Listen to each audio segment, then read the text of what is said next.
What's going on, everybody? Welcome back to another day, another week, another episode of 30 NSG. On today's episode, we're going to be talking about Xbox wants the next Fallout game to come out sooner, it's claimed. We'll talk about that from Inside and Gaming. Next article we're going to talk about is from Paul Tassi from Forbes. Talks about Suicide Squad Kill the Justice League, announces huge emergency changes for the next update for episode 2 of season 1. So we'll talk about that. And then we're also going to talk about how the escape from Tarkov wiped out years of goodwill in this catastrophic week for them, making really dumb choices. But we'll talk about that as well. If you like what we do here, we do this Monday through Thursday from 10 o'clock in the morning until noon Eastern. If you like what I do here, please make sure you hit that like button, hit that subscribe button. And if you'd like to go above and beyond that, become a member as little as $5. We do live streams, uploads, podcasts, shorts, lots of different content over here. So if you like it, do one of those things, and I appreciate you very much. Morning Eclipse. Good morning, Stealth. What's going on, D-Money? What's going on first? Robert Jones, YouTube Lurker, Argus, Dolphin. Good morning, good morning. Wait, Tarkov has goodwill after what they did? Well, no. They had goodwill. They had goodwill. No more goodwill. Goodwill is like, open the window, chuck it outside the window. Their goodwill is done. I didn't even play the game. But if I did, I would no longer be playing the game. What's going on, Dust? Okay. We're at the end of April here. Okay. You would think what they're doing is April 1st. They're like, for $250. Just kidding. Only $250 after the end of the 6 months. Don't worry about it. All right. So we talked about our first topic. We talked about this last week, right? We talked about this last week, right? We're like, people are starting to get on board here, right? People are starting to get on board. What's going on, Pillow? Good morning. What's going on, Z? So we talked about Fallout television series. Like, look, I'll admit right now, I have a massive problem. I need help. Okay, I've been playing Fallout 76 nonstop for about 2.5, going on 3 weeks now. Okay, I am addicted to that game again. Okay, absolutely loving everything, every moment. Get on, do my dailies within 20 minutes every single day. Been leveling up. I'm a level 120, level 122 now. I think level 121. Okay, I think we started here. I think we were on level 85. I think so. We put in quite a bit of time. Okay. I can't stop playing. Chat, I need help. No, I don't. I'm actually enjoying myself. So, we've been playing a lot of Fallout, and we talked about the show, and we said that it dropped the ball about not doing it weekly, okay? So much so because I said the update for Fallout 76 comes in June. Right now, you can do the player test servers are up for PC. But I said the game's not coming out for 10 years. They have to do something about this, and we talked about this last week. I said, take another company, another studio, and make something, right? So there's murmurs now happening behind the scenes saying that they didn't know that there was going to be this much like hype around the game again, which to me is moronic. Let's be honest, right? Because it's like, yeah, let's make a TV show. Man, there's no interest in Fallout. Like, your Fallout games in the past have sold millions and millions of copies. You then not update anything, right? Fallout 76, even though how shitty it came out, millions of people bought it, played it, put it down, but millions of people played it. And yet they're shocked. They're shocked. They're like, I didn't know it was going to be this well received. Telling you that they didn't know that this is why they dropped it all in one chunk, because they thought it was going to suck. I'll be honest. They're like, whatever. Okay, so now we have an article from Grant Taylor Hill from Inside Gaming. Those of you who are new to my channel, maybe you're stopping by, you've never been here before, maybe you watch the uploads that I do or the shorts. We read the article live on stream. I haven't read this article. I just read the title and went, you know what, I'm going to talk about that this morning. And then we read the article, and then I give you my thoughts live on air and have a conversation with chat. So those of you that comment in the comment section, this guy doesn't know what he's talking. Like, literally, I don't watch anyone else's content. I read the article. I'm probably one of the first people to read the article and tell you the news and give you my thoughts on the actual situation. So let's do it, shall we? So Xbox wants the next Fallout game to come sooner, it's claimed. Now, Fallout is running rampant at the moment, but it's not all good reasons. In recent weeks, we've seen the Fallout TV show release and the overwhelming popular reception of the players' counts across the entire catalog of games skyrocket on all platforms. On the other hand, it's also saw a Fallout 4 next-gen update release in a woeful state, disappointing fans worldwide. Those of you that don't know, Fallout 4 came out. A lot of people like it, but a lot of people are also having problems. And like Bethesda in the past, they always have problems. So this is like nothing new. This is just a feature of Bethesda. Now, it's been claimed that Xbox is hyper-aware of the anticipation for the next Fallout game and is eager to explore opportunities to make the arrive sooner rather than later. The fact that they didn't think about this up until now, after the show, they're like, maybe we should make Fallout 5 or a Fallout game sometime before the next 10 years, okay, is mind-boggling to me that not only does Bethesda and ZeniMax are confusing me, but Microsoft that bought them 2 years ago didn't think about, oh yeah, let's, you want to talk about making another Fallout game? They're like, nah, nobody's interested in it, okay? It says 2030s minimum. Presently, it's expected that the next Fallout game, potentially just Fallout 5, won't arrive until 2030s. Okay, Bethesda Game Studios needs to finish the development of Starfield and then create the release of the Elder Scrolls 6, and was recently revealed a playable build of Elder Scrolls 6 exists, but it's years from completion. With that in mind, we take it into consideration recently popular explosion of Fallout franchise. It comes to no surprise that Xbox wants to expedite the development of Fallout 5. Now, we talked about this before everybody else talked about this because we read the articles live on stream. And last week when it came out, we talked about like Obsidian should take it over. Someone else should take over this series because now they're underneath the Microsoft umbrella. Now, I don't know what Obsidian has planned down the road. Obviously, we know they have Outer Worlds 2. They're finishing up Avowed. But somebody, with all of these studios that Microsoft has, somebody has to make some sort of new Fallout something. It doesn't have to be Fallout 5. It could be Fallout title, whatever it is, and put something out before 2030. But, whatever. So on a recent episode of the Xbox 2 podcast, Jez Corden claimed that the company is aware and of the demand for Fallout label, and everyone is accurately aware of how, or acutely aware of how successful the next title of the series will be. At this point, one of the only avenues the company could take at the speed of the development is Fallout 5, is to take away the Bethesda Game Studios entirely, and would make it the first major Fallout game not developed by Bethesda since 2010's Fallout New Vegas. Okay, which I don't think is a bad thing. I think, obviously, look, Bethesda was Bethesda, but Bethesda got picked up by Microsoft. They are now Microsoft. Even though Microsoft is hands-off and lets the companies do what they want, at the end of the day, Microsoft bought these guys to make money. And to sit on an IP, to sit on a franchise like Fallout and do nothing with it for the next 10 years. Now, obviously, Fallout 76 is being supported, and they have plans for Fallout 76 for the next 5 years. Okay, the next update comes out in June. But you can't just bake on all that, especially since now Fallout 5, okay, is the next big thing that people want. But they'll take a Fallout New Vegas 2. We'll take a remake of the 3, 4. Not me personally. I don't really like remakes and stuff, right? But people will take those.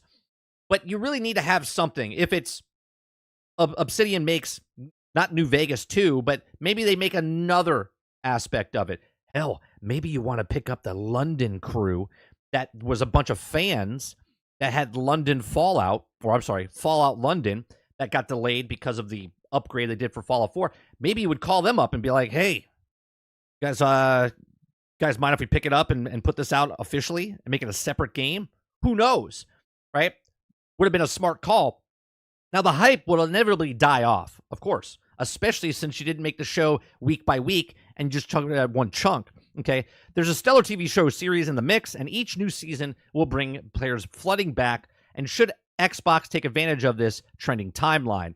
Now, the funny part of this is Season 2 for the TV show, we're probably 2 years off. I don't think it comes out next year. I think it comes out in 2026, maybe tail end of 2025, beginning of 2026. But this is going to happen yet again, right? As long as they make the TV show good, intriguing, and it's as popular as the first season, maybe more popular. But I don't think they should release it, again, at one lump sum. They should drop it week by week, continue this hype throughout the week, but at the same time, they should have something something that's brand new that comes into the Fallout series IP instead of. But again, video games take a really long time. They take 3 to 5 years. So even if the Fallout Season 2 comes out 2 years from now in 2026, and there's someone right now working on a game, you get Fallout 76 again. Fallout 76 was made in between 13 and 15 months, okay? Well, if you take the next Fallout game, maybe it's not as big, maybe it's whatever. Even the mod of Fallout London took 4 years of 200 people in their voluntary time to make. If they decide to make the next Fallout game and they decided right now to make it, you're not seeing that game till 2027, 2028. Sure, it's a lot sooner than 2030, mid-2030s that Fallout 5 would be, but we're still 3 to 5 years away unless they make another rush job, and which we got with Fallout 76. Now, Fallout 76 right now is a much better state, but it's also been out for 6 years plus the 13 months they worked on it before, right? So now we're talking 6 to 7 years that it's been out to flush out and fix. So they're in a pickle right now, right? Microsoft didn't think about, oh, let's license out the Fallout series. Let's get people hyped up for it. I didn't know this was going to work. And now they have to make another Fallout game before mid-2030s, okay? But they're in a pinch because they have to make a game, but do they make a full-fledged game? Do they add stuff to just keep adding to Fallout 76 for the next 5 years, and that's the only one? Do they make DLC for past games in the past now that they've done Fallout 4? Do they take brand new DLC after the fact and add it to Fallout 4? I don't know. Let me know what you think in the comment section down below. Please make sure you share, like, subscribe. How do you feel that they've kind of dropped the ball? Are they just right on course for this Fallout IP franchise? Let me know in the comment section down below. Please make sure you share, like, and subscribe. And if you like what I do here, please make sure you check out some of our other videos. Thanks for watching.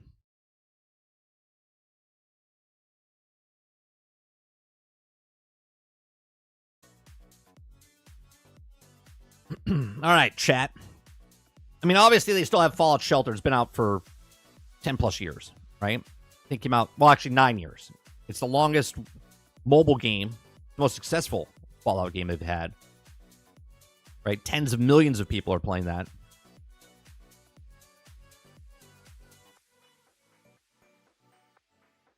It's not moronic, it's short-sighted, Sarge says. What's going on, Mo? Good morning.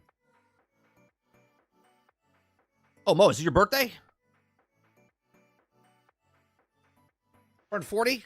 Congratulations for leveling up. Redfall should be the next to have a show. It might do better. It might do better than the actual game. But this is a bunch of morons. No, couldn't be. What's going on, Aunt Jemima? Hello, good morning. Tarkov is a disgrace. I played it here and there. But the little loyal player base they had, I feel so bad for them. It's not Bethesda or Obsidian. I don't want it. D-Money says exactly. A spin-off series of Fallout that takes 2.5 to 3.5 years dev time. I heard Larian Studios could tap in to make the next Fallout now that they are free from Baldur's Gate. That'd be something to behold. Now that's interesting, PO. That's interesting because if they make a game sort of like the original Fallout 1 and 2, but Larian Studios makes a Fallout game that's completely separate, goes back to that top-down, three-quarter view, sort of like a Baldur's Gate, sort of like the original Fallout series, that might be very interesting. El Nini says, New Vegas 2, please. Ron Slusher says, Fallout Divers would be nice. Quick game to make. Just go around killing all the animals, right? Death Claws started invading. I mean, why not, Ron? Why not? Good morning, Wonder Rose. Machiavelli, what's going on? Fallout Mobile. Fallout Gate. Yeah, Baldur's Gate, Fallout Gate. What's going on, Water Bear?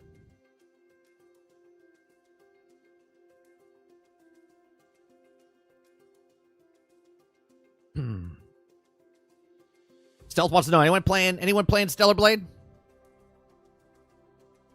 Sarge says, stop making sense, 30. Using Fallout London to make money would be ridiculous. Too easy. I mean, honestly, that would be so well received across the board, right? Not only would it be Microsoft and Bethesda acknowledging Fallout London, but then paying those developers, taking their product and putting it out as an official Fallout game in the Fallout universe. that, talk about goodwill. That would sum it up right there. People would be like, oh my God. That would be really good for them. The game's made. The game's made. It's a mod for Fallout 4, right? The game is completely done. It's bigger than Fallout 4. It takes place in London. It could be an offswing of it, and they could just do it. Now, obviously, we know the problems of what the game could be because of licensing and stuff. So even if they decide to do that, it would still be months, maybe a year off, 2 years off, if they had to make these changes because of, you know, likeness and logos and everything else that they have to officially go through the pipeline. But that would still be a lot faster than anything else.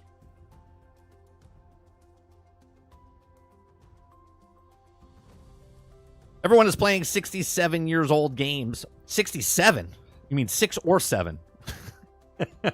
Everyone's playing 67-year-old games. Everyone's going back and playing before Pong.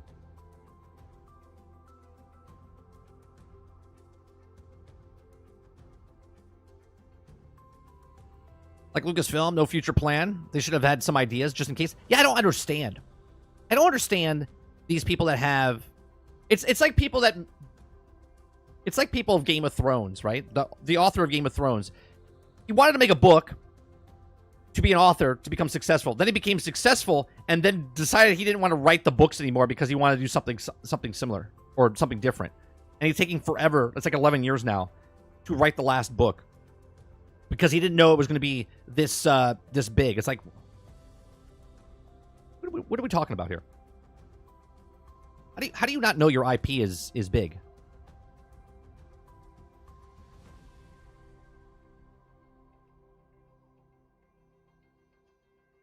I get Fallout is popular now, but the Elder Scrolls fans have waited way longer than the Fallout community, so they can wait. Well, technically you didn't, though, right, Kylo? I mean, there's Elder Scrolls Online. Okay, and yes, Fallout 76 is that game as well. So you're right. As a single-player game, you've waited longer, and you're getting that. Elder Scrolls 6 is coming out, so there's really nothing to complain about. You're literally getting Elder Scrolls 6.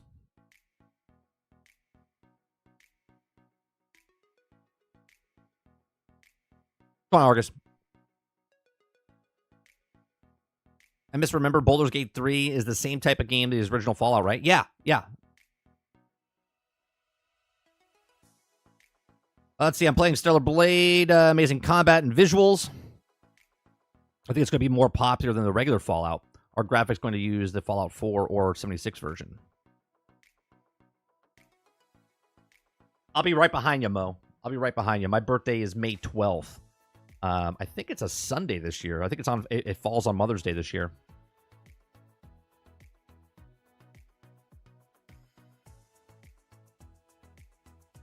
I can't play pixelated games anymore these days. I'm done.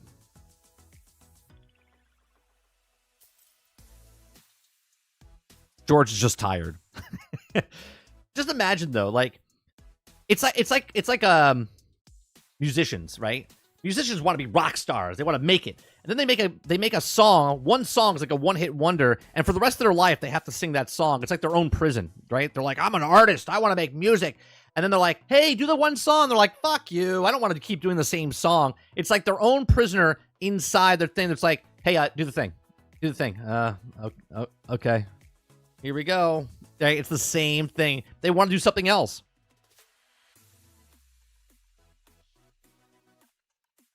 Real artists don't care about the money. If you're good, the money just comes. Elder Scrolls Online doesn't count, bro. That's game's poo-poo. Well, again, it does count. Just like Fallout 76 counts. It's there. Come on, sweet.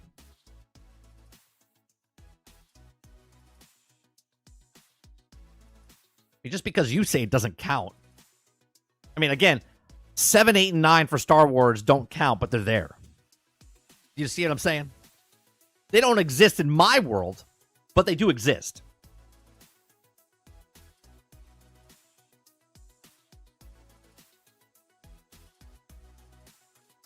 Hope I had a good weekend. My son had a he played with his cousin this weekend, and we were playing in dirt because they're boys. And my son got some sand in his eye, right, and didn't tell us. He just kind of wiped it out or whatever, but he rubbed it, right, and now his eye is irritated because there was sand in his eye. And I woke up yesterday morning, and I'm like, "Hey, buddy, what's going on?" And I'm like, "Oh my God, what happened to your eye?" And his eye was like super swollen underneath here. And I'm like, "What happened?" I thought someone punched him in the face, right? And I was like, "What the hell happened to your eye?" He's like, "What?" And I was like, "Your eye." He's like, "Oh, his cousin by accident threw sand in his eye." And he was like rubbing it. So we had to put eye solution in his eye. And let me tell you, it was like we were decapitating his head. Okay. My son freaked out for an eye drop in his eye. Right. I was like, buddy, we're just going to put an eye drop in your eye. He thought it was the end of the world. It took 40 minutes to calm him down and put an eye drop in his eye. Parenting, man. I was like, holy Christ. Look, it's an eye drop. I was like, oh my.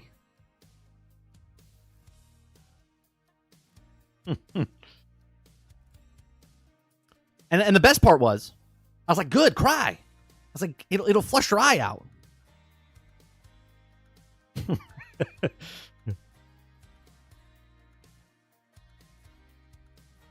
If you don't like a game, but it makes the company millions upon millions of dollars, your opinion of the game doesn't matter. It's exactly right. Exactly right.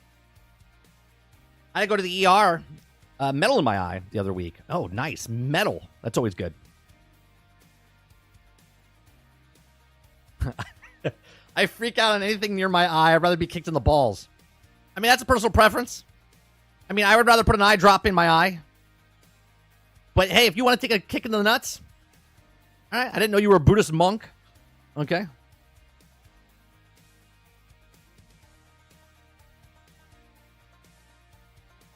Oh, and then last night, Jones, because you said first eye drop's always a bitch. So last night we had to give him some Benadryl, right? Just in case it was, whatever. So we gave him Benadryl, and we're like, should we go with the pill or should we go with the liquid form? And obviously, I didn't want to go through the hassle of, all right, put the pill in your mouth and go ahead and swallow, because he's used of chewing stuff, right? Well, they didn't have the chewing Benadryl in the store, so we had the swallow Benadryl or the liquid Benadryl. So I was like, oh, the liquid. It'd be easy, right? No. 10:30 at night. You're supposed to be in bed at 9:30. We're like, just drink the thing. It's gonna taste bad. Just chase it down with some water, some juice, whatever. Nah, it's gonna taste bad, but I don't want to go to the doctor. I'm like, look, you're gonna go to the doctor regardless if it doesn't get better, but you need to take the medicine just in case or whatever. It was this whole ordeal. It's just like the most simplest things that you think are gonna take 2 seconds. Just clear your schedule.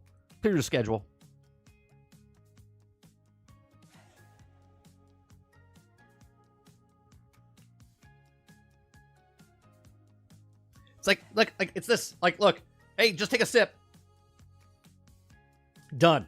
Nope. I don't want to take this. It's too cold. I don't like room temperature. There's too much. I don't like the taste. It's like, oh my. Then don't. Just go to sleep. I don't care. I don't care.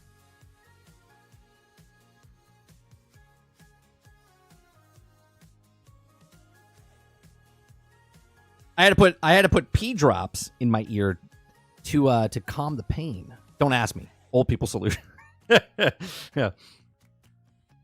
What can a single player developer do to compete against the live service industry? The balance of power has been completely upended. Eclipse, thank you very much. Thank you very much for the continued support, for the membership. Appreciate that very much.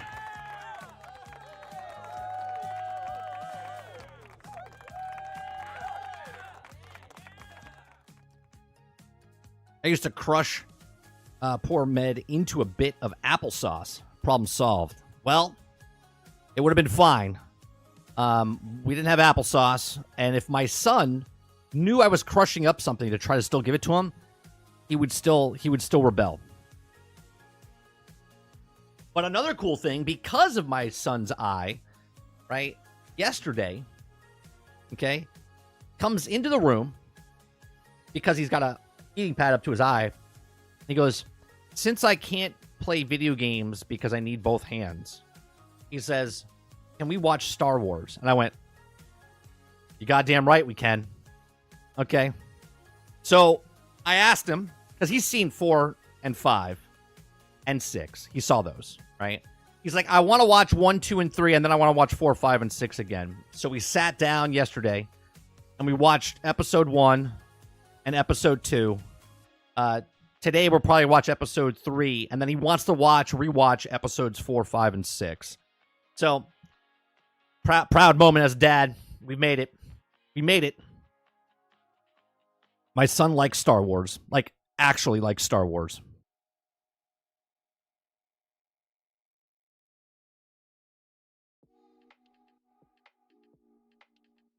That's right. It's a proud dad moment.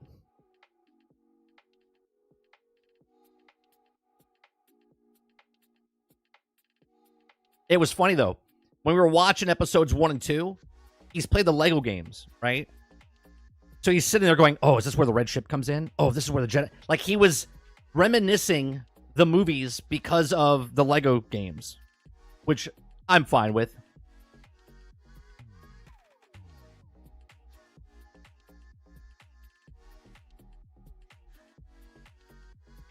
Right, and all it took was a nasty eye infection. That's right. We watched episodes 4, 5, and 6 about 7, 8 months ago.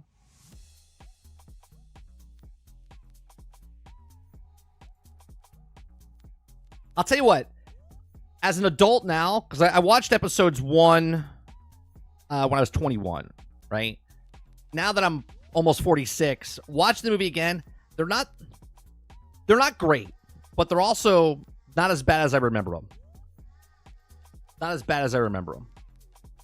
4, 5, and 6 age exactly the same. They're masterpieces. Episode 1, and I don't know why my son said this. We were watching episode 1 for the battle droid scene, and I don't know where he got it from. I think he heard it somewhere else, unless he did it himself. But we were watching it as the battle scene was going on. He goes, oh, that looks like the Windows screensaver. And I started laughing, and I was like, what? Where'd you get that from? Like the backdrop, you know what we're talking about?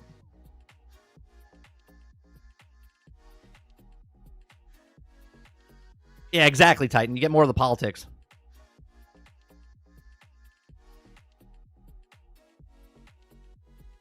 What is the Fallout Acceleration House?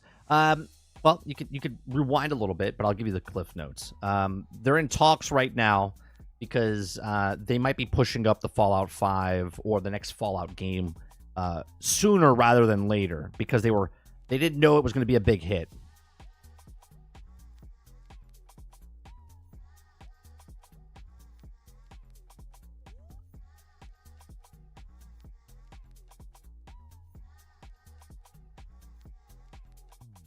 Speaking of the Fallout, right? How does a company that spends $7.2 billion, right? They bought ZeniMax and Bethesda. They know about the Fallout franchise, and yet they're like, should we make a Fallout game? I don't know. Yeah. Let's go forward with the Starfield, which obviously was already in the market, right? Already in the pipeline. They need to make another one, which is fine. But now that Microsoft owns Obsidian, now that they own Bethesda, they can make the IP. I'm just lost that thare like, is the Fallout IP that we paid one of the things that we paid for $7.2 billion? Is that a big IP? I don't know if it's a big IP. Like, what are we talking about?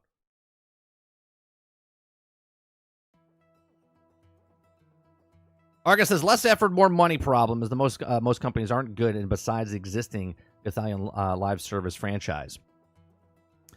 We have live service games fail left and right now, trying to chase those game billions. Right, and people make fun of Fallout 76, but here we are all these years later, and it's still going. That should tell you all That should tell Microsoft right away. Like, this game was terrible when it came out, and yet it's still around. There's much better games that have come out that are gone already.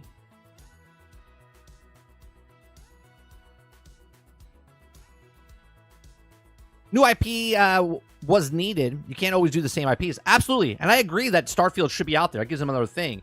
But at the same time, you have to look at it and go, how did they not know the Fallout IP wasn't a popular IP? Kylo says, Fallout show has my best friend's girlfriend who only plays Minecraft and Animal Crossing addicted to New Vegas, and she's calling the Xbox her Xbox now. Well, there you go. Was Starfield a success? Like, I never played it, but I see mixed reviews. You know, I don't think... I mean, I think it was a success at launch, right? Because they got your money up front. If it's through Game Pass or people that bought it, it made its money back. It was $200 million, and then with marketing and stuff, they made their money back with that. I personally really like Starfield as what it is at launch, and obviously it's going to get better over time because of the DLCs and whatnot. But just as the analogy of when I watched Star Wars back in the day when I was 21 years old, it was okay. It was good. I liked it. It wasn't great, right? But now that there's more content after Episode 1, Episode 2, Episode 3, it links to Episodes 4, 5, and 6. The prequels are much better, looking back, than they were when they came out. Do you know what I mean? So Starfield, when it came out, is pretty good. It's not the best, but I think the longevity of Starfield will still be there. Just like Skyrim, just like Oblivion, just like Morrowind, right? Just like Fallout 3, just like Fallout 4. There's just something about their games that people like to play.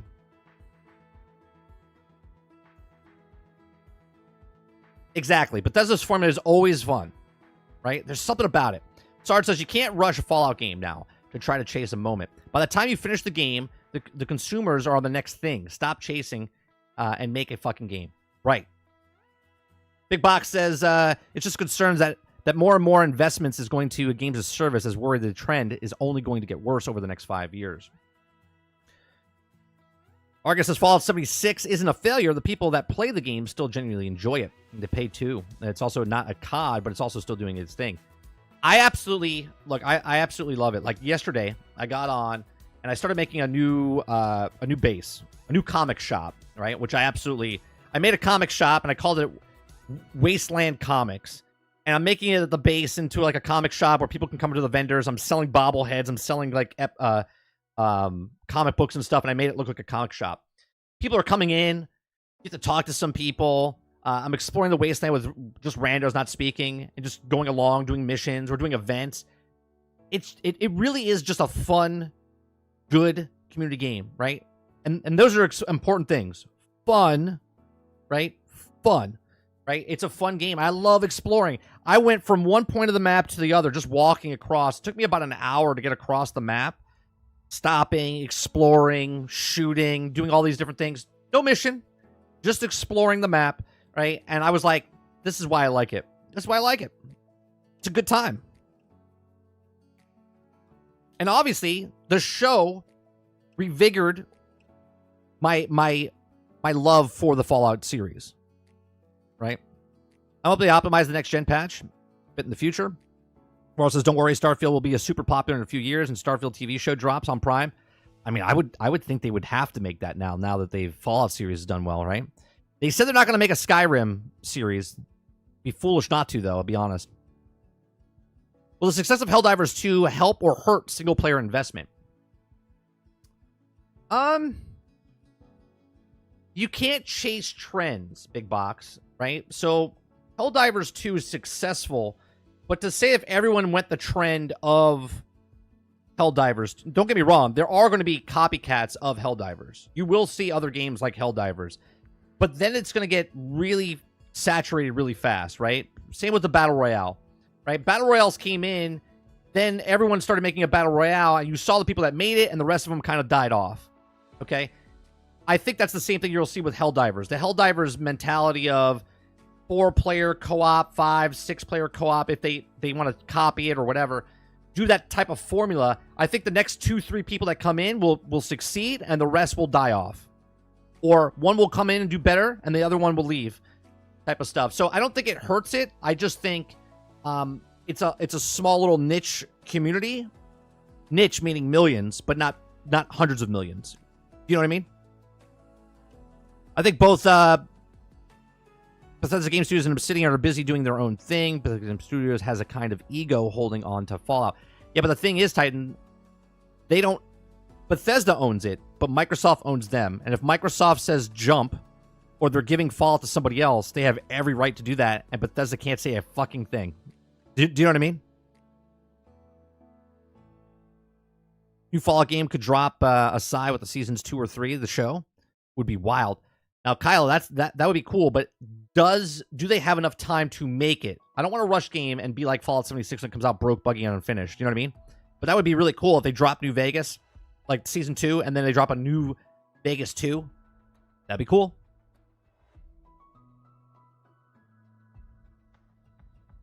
Mr. 7 says Fallout 4 is beating out Helldivers on Steam. Yeah, I mean, look, you're always going to get these ups and downs. Helldivers is one's a single-player game, and one is a multiplayer game. It's not really fair to compare. Sure, Helldivers is only a couple months old. Fallout 4 is 9 years old. Do you know what I mean? Thanks for becoming a member. Billy Hijinks, thank you very much for the membership. Appreciate that. Thanks for the support. 100,000 people playing Fallout 4. Holy cow. Well, there's 165,000 people played it last week on one day. There was 1 million people that played Fallout 76 in one day. Across all platforms. Not on Steam or anything. Across all platforms. Fallout's a new hit game at the moment. I think Prime missed a good opportunity to milk it for, even though it's a release the Game of Thrones does weekly, it would be even more popular. I think what you're saying is exactly, I mean, what I've said in the past, and people hated that, Water. There's no way. It wouldn't have been more popular. People told me I was completely wrong, which is fine, because it's their opinion and it's my opinion. But obviously, I feel like Xbox Studios has kind of figured out the successful live service model because they don't abandon their games just to strive to make it a fun, casual game. And I hate live service for the most part. Yeah, they have a lot of live service games on Game Pass that work really well, right? Sea of Thieves, Grounded, Forza. Now they have Fallout 76. They have ESO. There's a lot of games on Game Pass that Microsoft has that just keeps people coming back. Then there's games on there that they don't own that keep people coming back, like No Man's Sky, Ark. You know what I mean? Should have seen the numbers a week ago. Nearly every Fallout game was at the top 50. 3 or 4 games in the top 15. Oh, yeah, we looked at it. Obsidian Outer Worlds was a flop, too. Was it a flop? I thought it was very... A flop to what, though? Right? Because it was successful for Obsidian. But if you're comparing it to, like, Call of Duty, then yeah, I guess it would be a flop.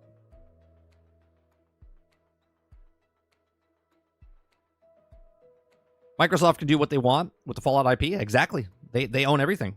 That's why they paid $7.2 billion for the company. They own Starfield. They own Fallout. They own Skyrim. they own it all.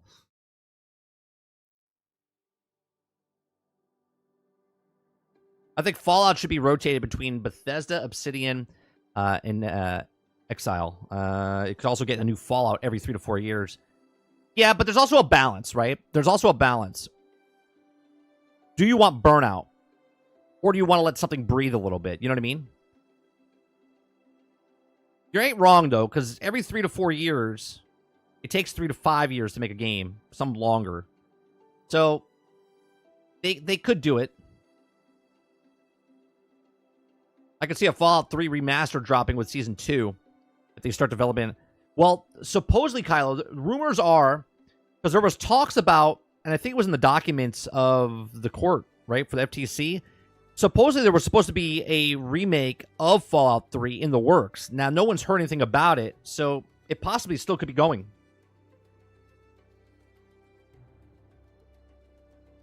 You two keep stopping? Fucking Google. Yeah, if that happens, you just got to refresh.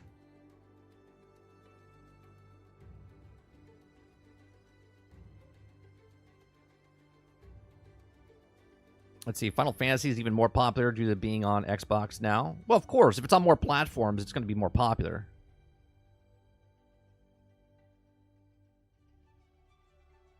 If they get a couple of good studios to work on, they could also have Fallout 5 out between Season 2 or 3.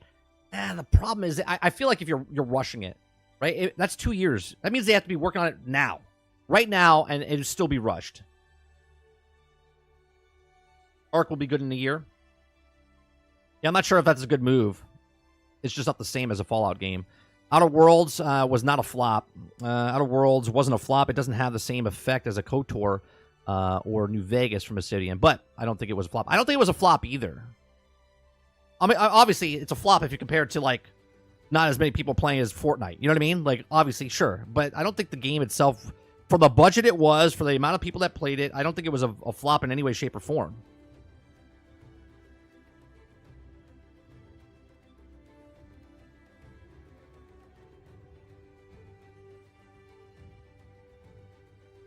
You know what they could do with Fallout 76? Now, obviously, Fallout 76 is a prequel to 3, 4, New Vegas, all that stuff, right? They could easily do something where they change the landscape, sort of like maybe like do a... I'm not saying they're going to do this. I'm saying they could do this if they wanted to, right? If they really wanted to bring up this thing, they could make an event happen, sort of like a cataclysm that happened in WoW, where all of a sudden our characters, our guys... Something happens and you have to go in. It's a DLC that comes out, right? Go into cryogenically frozen areas and then boom, now you're in the future. Now Fallout 76, the old doesn't exist anymore. The map still exists, but now you're in the future, right? Now you're like 100 years in the future, which now could be like 20, 30 years ahead of the TV show type of stuff. You know what I mean? They could do something like that. I don't know. I'm not saying they are. I'm just saying if they really wanted to keep the live service going, there could be ways to do it. Or they could just keep it where it is. Not keep it attached or anything, and just keep going year after year after year and keep adding content in the time frame that it's in, because they have 200 years to mess with.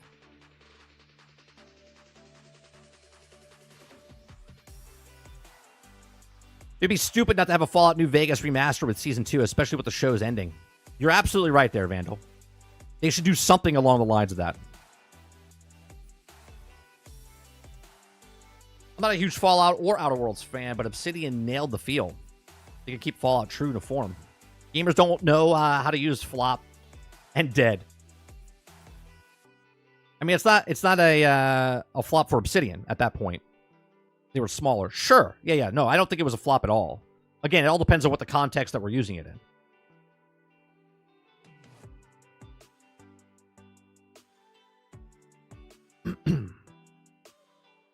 I can see Microsoft IP flipping Outer Worlds 2 into Fallout New Vegas 2. And they have to make an Outer Worlds 2 will turn into New Vegas 2. Well, the problem is, right now they're working on Avowed. Avowed is finishing up or done and ready to come out this year, right? And then they're also working on Outer Worlds 2. So if Obsidian is about to work on the next Fallout game, if they get the torch tossed to them, and Microsoft's like, all right, Obsidian... We love that you're doing Avowed, and we love that you're doing Outer Worlds, but now you're making a Fallout game. They go, okay, cool, thanks. Thanks for giving us a job, right? That's what they do. And they could do that. You know who I heard is going to make the next Fallout game? 343. Maybe they take 343 away from them, from Halo, and they're like, all right, you know what? You make the next Fallout game. It's a BR. I'll take a page out of Ron Slusher's page. 343 makes a Helldivers 2 type of game, but in the Fallout universe. Done.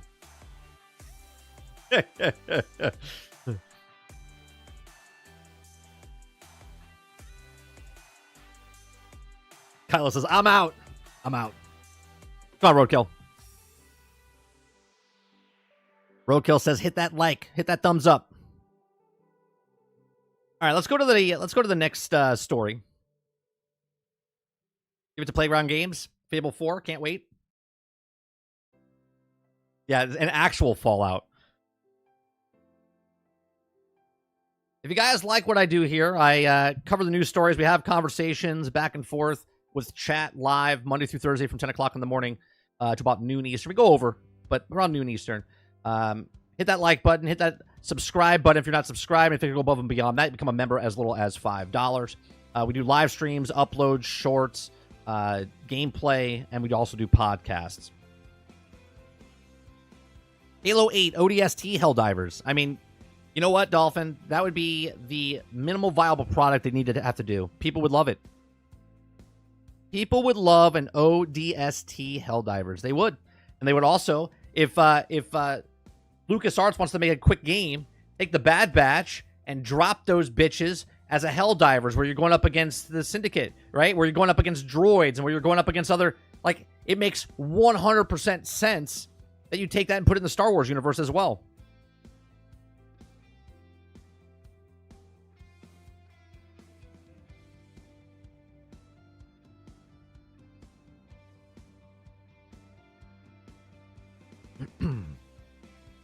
Too little, too late. Boats suck. Boats suck for... Oh yeah, I'll give me a Helldivers in a Halo universe. Yeah, why not? Right? Because maybe you're not interested in Helldivers, right? Maybe you're not interested. You're like, Helldivers looks good, but I'm not interested in that lore. I'm not interested in that IP. But all of a sudden they take an IP that you love and they make it into like a Helldivers type of game. And you're like, don't get me wrong, I enjoy Helldivers a lot. But if you make the Helldivers recipe in a Star Wars world, hell, what about this? Okay, what about if you take the Helldivers world, but you make an X-Men game instead? You go against the Sentinels? Like, hell to the yes. I would be all over that. Right? I've always said this in the past. I know a lot of you are new here, right? But if you take an IP of something that you're not interested in, make it the exact same game that you're thinking that you're not interested in. I used Destiny in the past. I said if Destiny was the exact game it was, but it was in the Star Wars universe, if it was in the Transformers universe, or if it was in the Marvel universe, I would be 1,000% more excited than Destiny itself. ODST, Halo Reach are my favorite entries in the Halo franchise. I take Helldivers version any day. Exactly, Argus. I'm thinking StarCraft Helldivers. Why not? I'll take a Helldivers in Star Wars, just make it a Bad Batch and drop it into Clone Water. Bad Batch is a good series. I've only watched season 1. I gotta watch season 2 and 3. But if you take them and put it into a game like Division, I'm sold with that as well, right? Take Division instead of DC. It's Coruscant, and you're the Bad Batch in Coruscant, shooting things and stuff. Like, I'm in. If you take Bad Batch and make it into Helldivers, I'm in. If you take Bad Batch and make Destiny, I'm in. If you take a Star Wars franchise and put it into one of those type of categories, awesome. Would Suicide Squad be considered a dead game now? It's not a dead game. A dead game is a game that no longer exists. Okay? Where you can't play it, it's a dead game.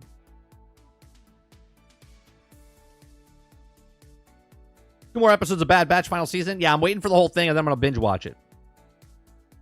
40K Helldivers. It's on life support. Off topic. It's been any news on the Transformers game coming out this year? Yeah, so there's some murmuring, okay? Because it's the 40th anniversary of Transformers this year. Transformers 1's coming out in August, I believe. July or August, if I'm not mistaken. There's supposed to be something happening, and they're going to announce it during the Summer Game Fest type of thing. Coming out later this year, supposedly. But we don't have official news on it yet.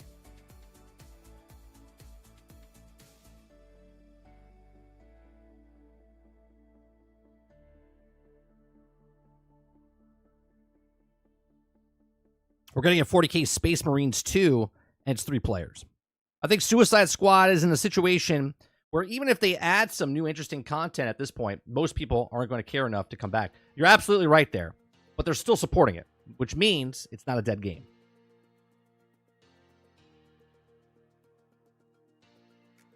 I'll take 40K Helldivers. Might already be trying to do the base of Helldivers success. Isn't there an indie showcase today? What time? I'm not sure. I'm not sure, Vandal. All right, let's go on with these this next topic. We're gonna move topics over to the Suicide Squad. So Suicide Squad came out with their Friday update, and there was a long list of stuff, and I was like, I don't want to read that. So we're gonna read an article. I think Paul Tassi read that and then gives kind of bullet points and whatnot. So I'll give you my opinions off of that itself.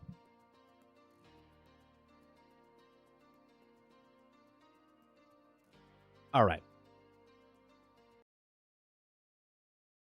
10 a.m. What's 10:50 now? Is it 10 a.m. your time, Mo? Like Pacific? So it'd be like 1 p.m.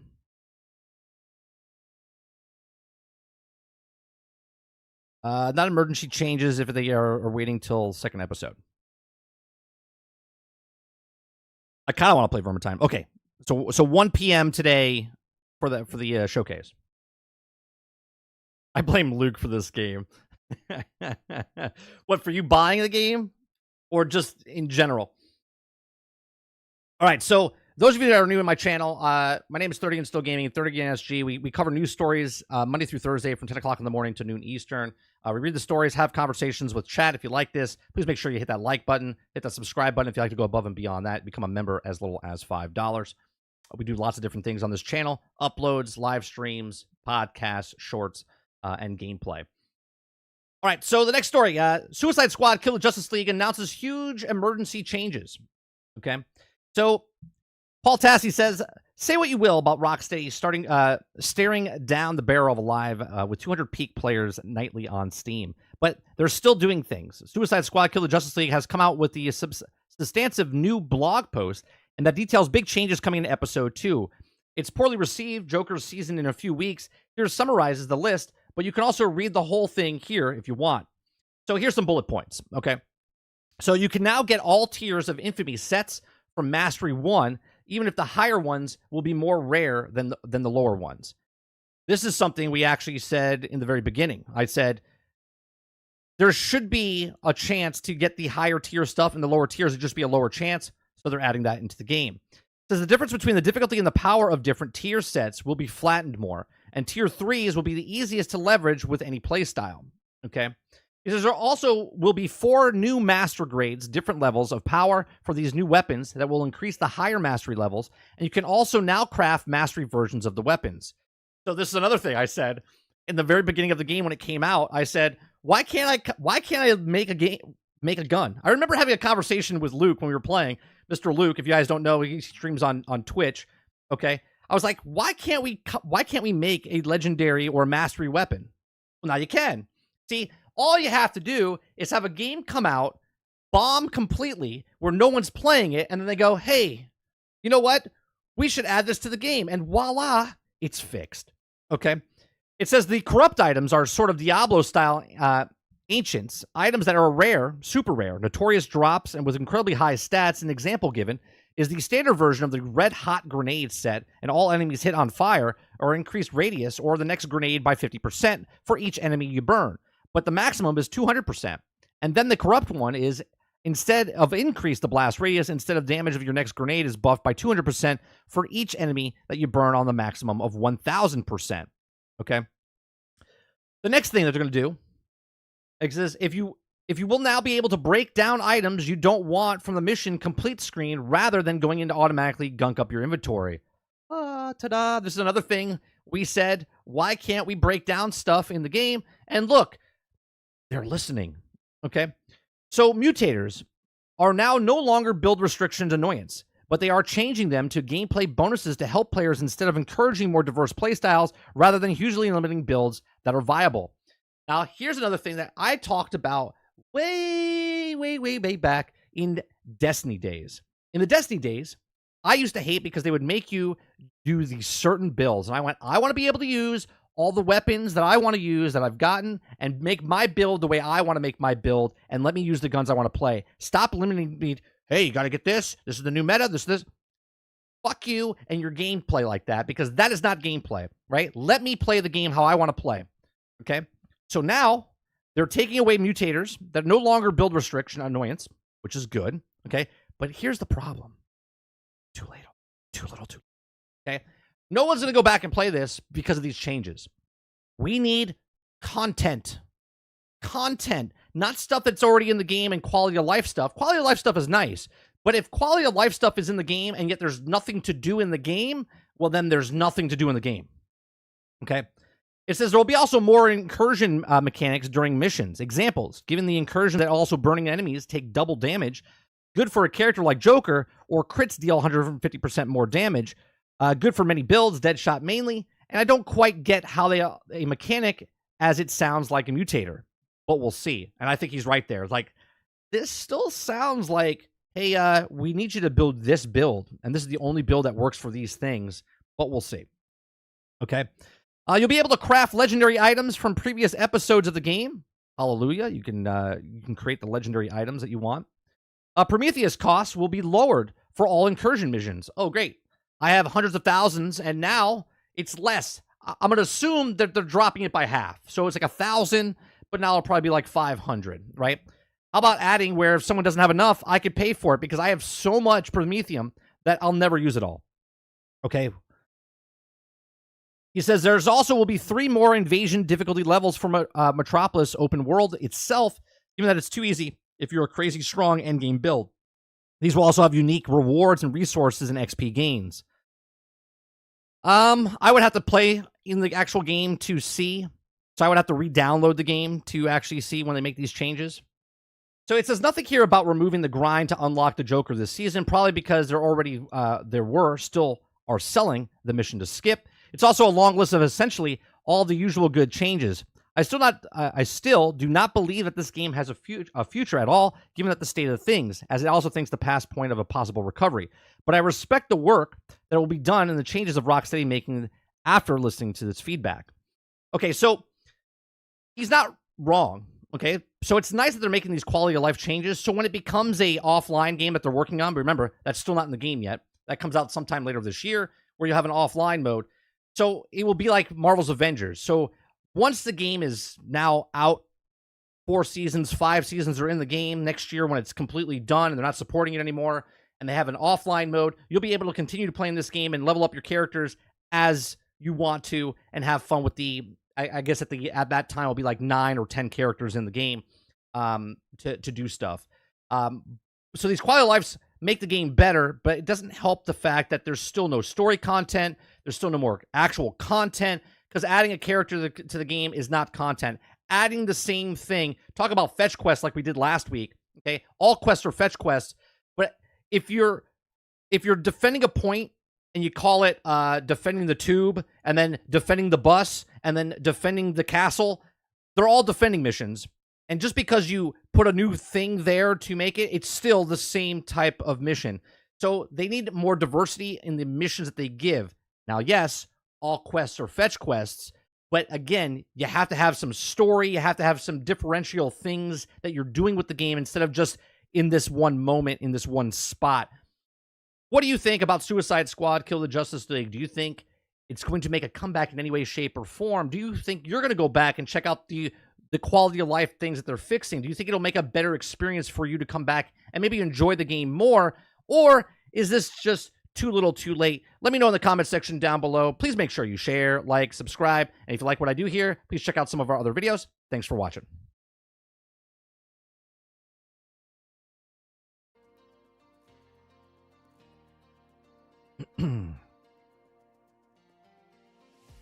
No, I talked to him into it. I just blame him for it. It's easier that way. Got it. Their loot system made no sense. Waterbear says, game's fun to play, but the lack of true content right now is what's killing it. Mo says, facts, Water. Eclipse says, when I read all the stuff, I kind of got excited, and I hate to say it, but I did. I mean, you could get excited. Those are the little bullet points. I should bring up, let me bring up the actual... Let me bring up the actual blog post.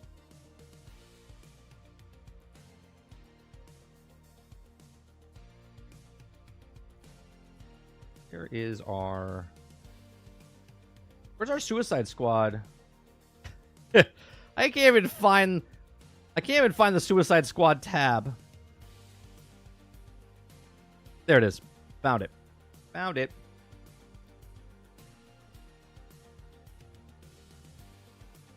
Like there's a lot of changes. What's going on, Jojo? So we can read this. I'm not going to make a breakout video, but we can read this and have a conversation. DC, just like Marvel, has a shit ton of content you can use. And I'm not sure why the devs don't use it. Well, Microsoft's surprised that Fallout IP is successful. And people that have Marvel and DC, they're like, oh, people just want to play the characters. No, we like comics because of the stories.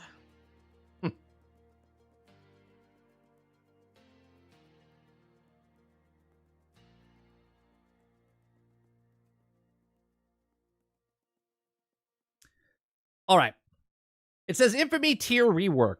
Let's talk Infamy sets. Notorious items and loot rollout are intent with the disrupting the Infamy set tier, or distributing the Infamy set tiers and notorious items across the mastery levels was have to be more gentle onboarding to increase the complexity of the Infamy sets and build configurations. The intent is basically that the progress through the mastery levels, the content that would also get harder, but you would get Infamy sets to counter that.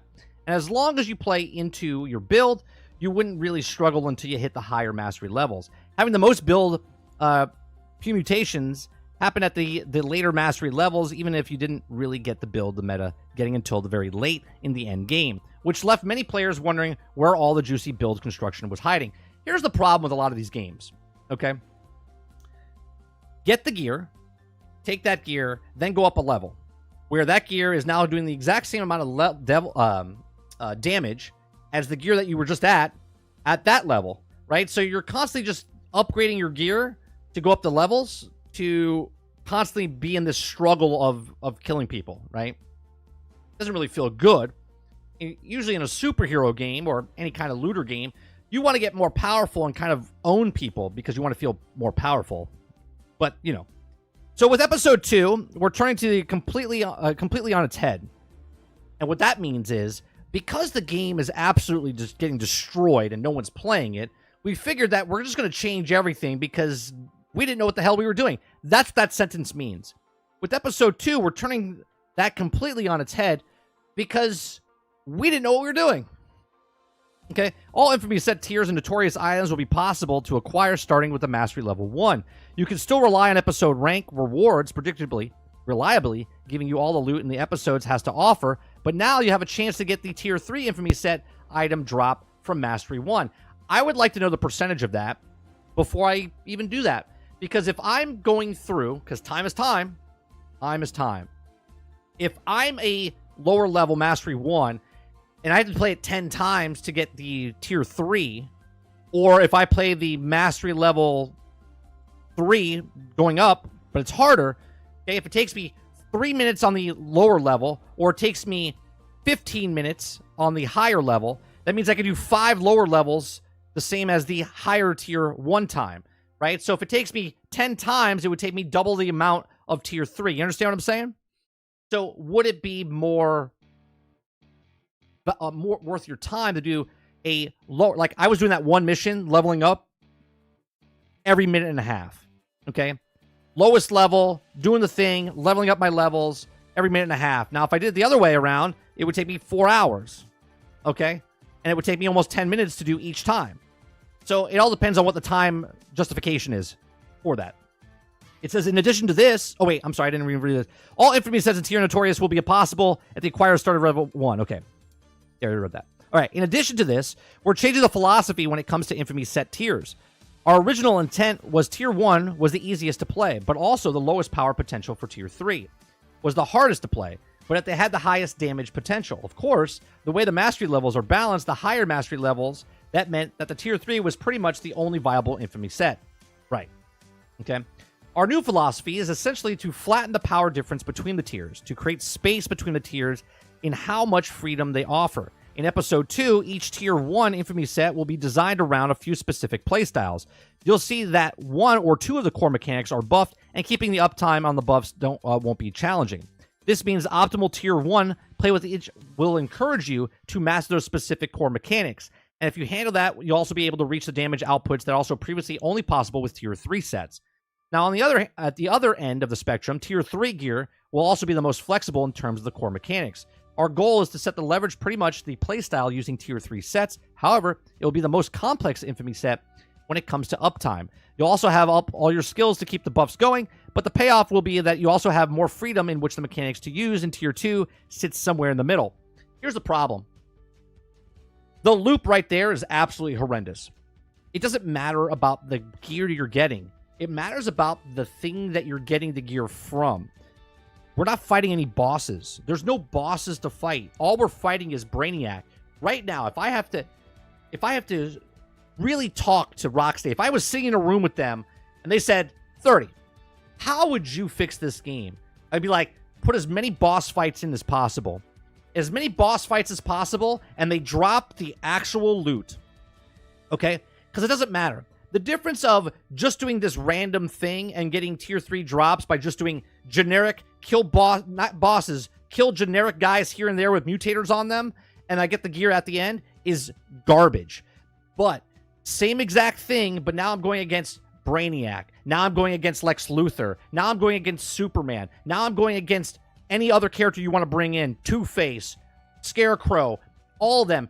Bring as many villains or bad guys, whoever it is, Justice League members, as possible, and then let me farm where I want to go.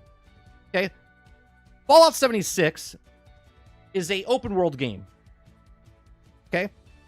I can go around anywhere on the map, and there's different things that happen around the map. If I want to go up against a, drop a bomb and go against the Scorched Queen, if I want to go against the Murloc King, if I want to go up against whatever, okay? I go somewhere, and then they have a potential of dropping a random piece of loot, and then that is where it always drops from them. It might be a 1-star, it might be a 2-star, it might be a 3-star, but that gives me the opportunity to go where I want and what I want to do, okay?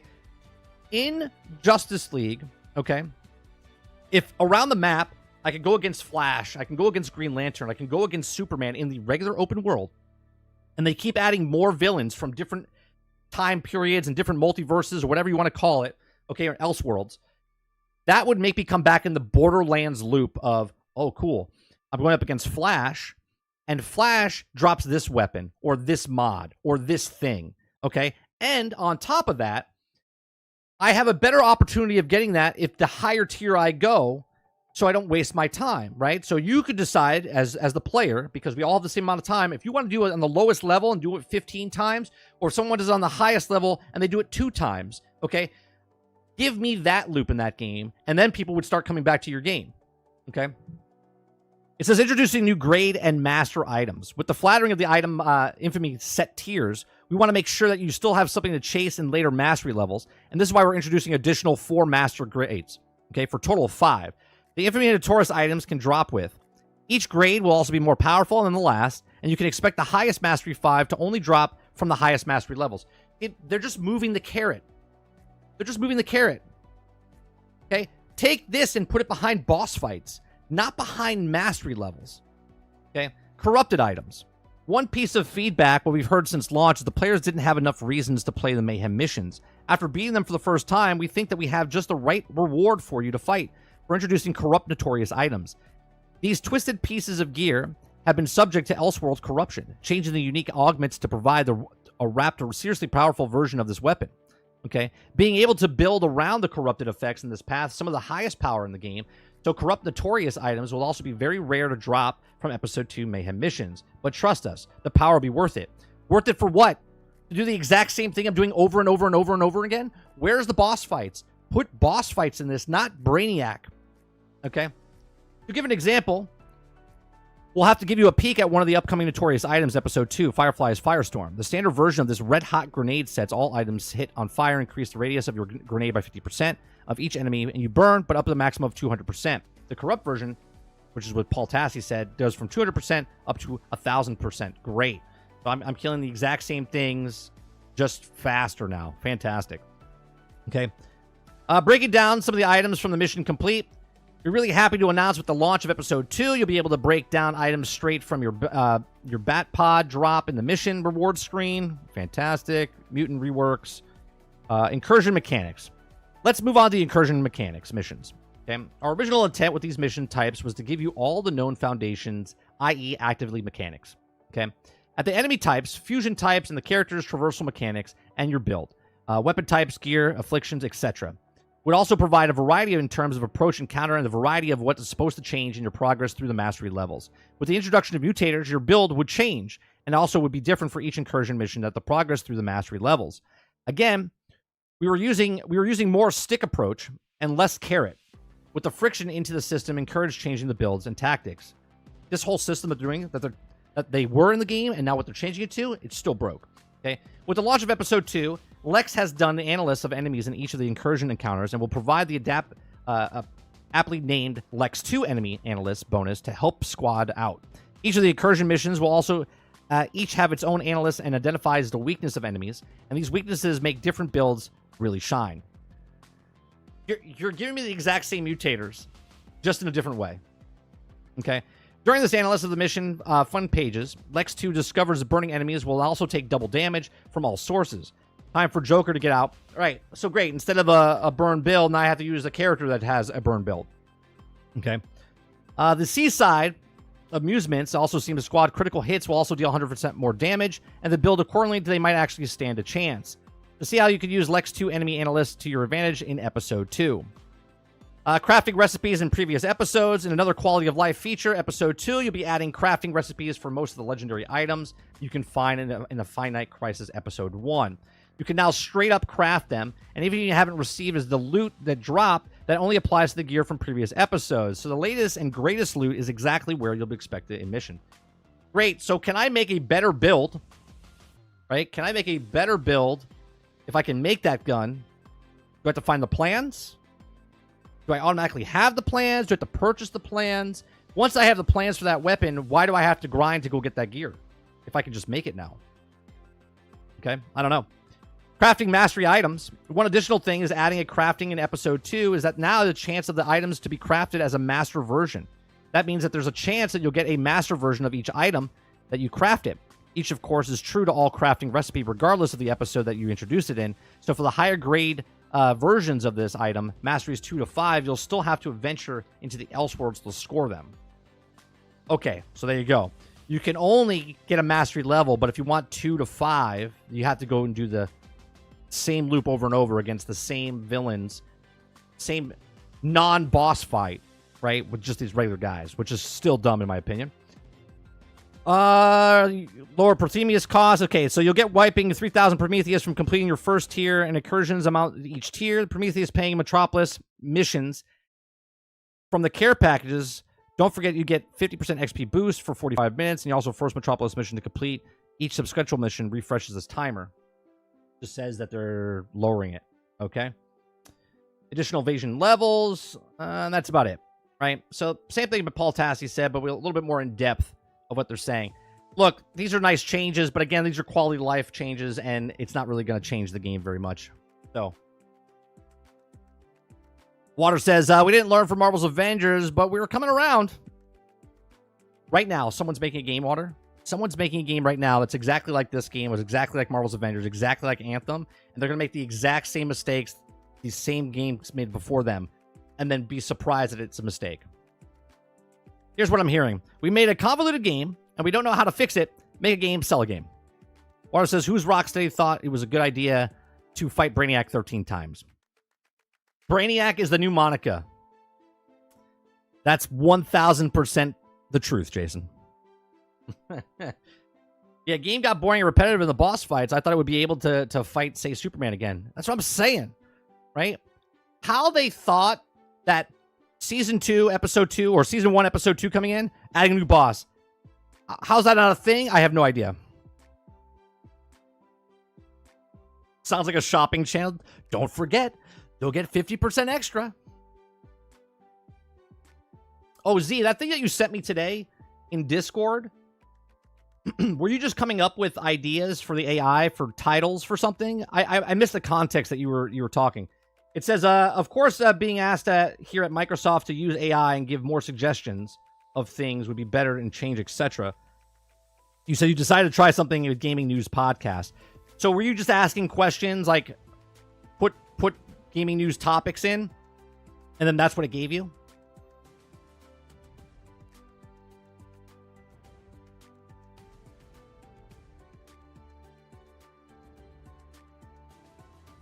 See, what I do with AI every morning, okay, I take the title of the article and I throw it into ChatGPT and I ask for 10 different variations of that title. And then I take that title and then break it down even more and then make my title what you see in the channel, right? So, like, it's called, I forget what this one is, where it says next Fallout game acceleration, emerging measures, Suicide Squad, Escape from Tarkov's good, like all that stuff is broken down from bigger chunks of things. I feel like they have to beat the same boss every day at work. But we'll also forget to make more bosses in their game. I just thought I would also use the AI to come up with podcast gaming news marketing slogans. Gotcha.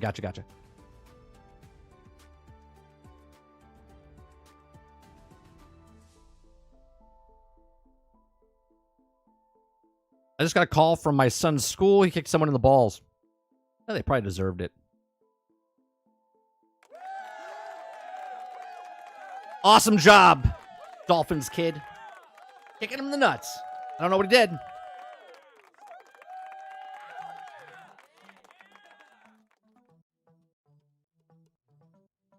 But he probably deserved it.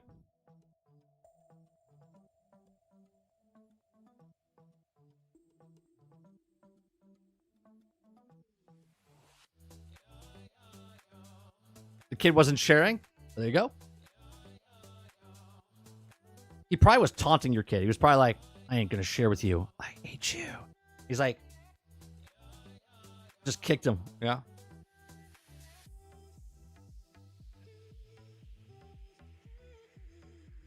My parents told me it's not nice to say you hate someone.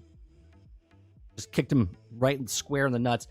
Lucky for him, I don't know how old your kid is, but they haven't developed fully yet, so he's probably okay.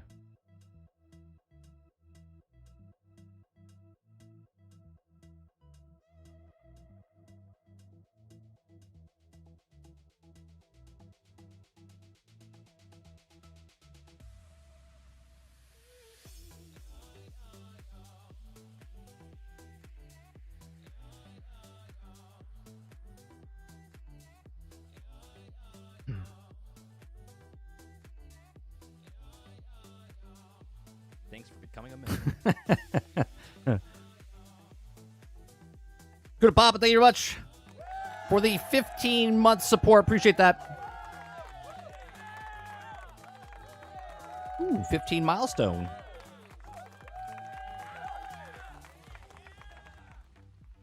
I have a question. Is John Bond Zombie? Are you in chat?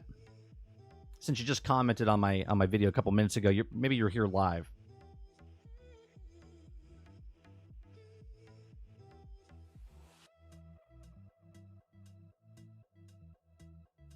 Yeah, it goes by fast.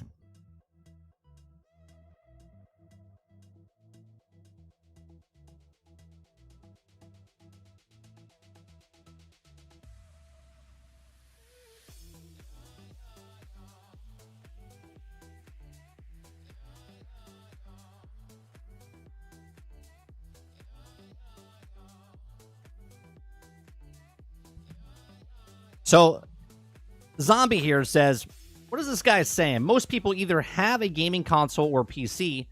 2 billion people on Earth have a PC. In the U.S. alone, 53% of the households have some form of gaming console, and 97% of Americans own a PC. Amazingly enough, the majority of people that own consoles, do not own a PC. I know that's hard to believe. Majority of people that own consoles do not own a PC for gaming. I don't know what to tell you.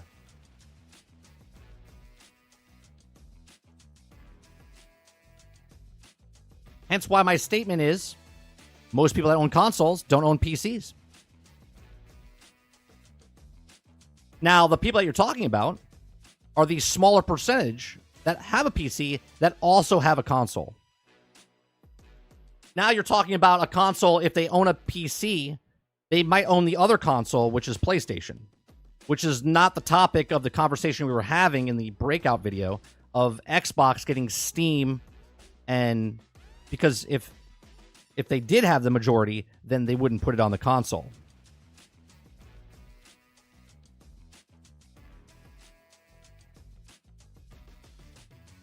Exactly, Vandal. Exactly.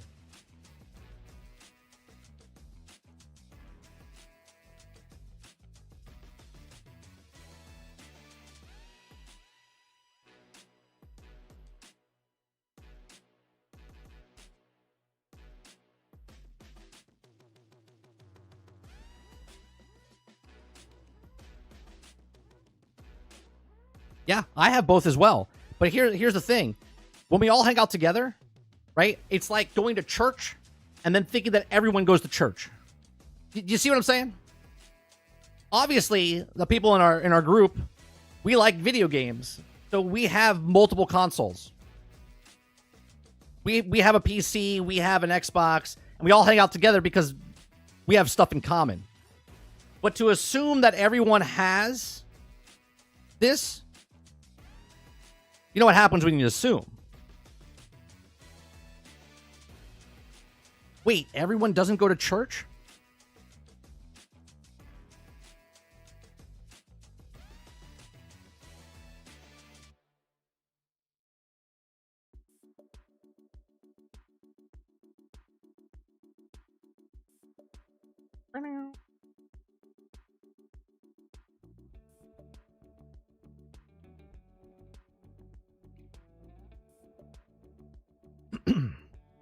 Yeah, most people don't care about the high-end graphics or just want to come home and play a video game or after working 8 to 12 hours. Or most people, I know this is a hard thing to figure out, but most people don't spend $1,000 or more to get a PC. Because most people that play video games are just coming home from a 40-hour-week job just so they can relax at home and sit down on their couch and play.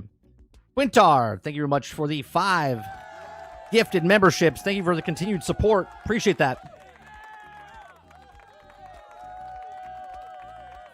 Thanks for becoming a member.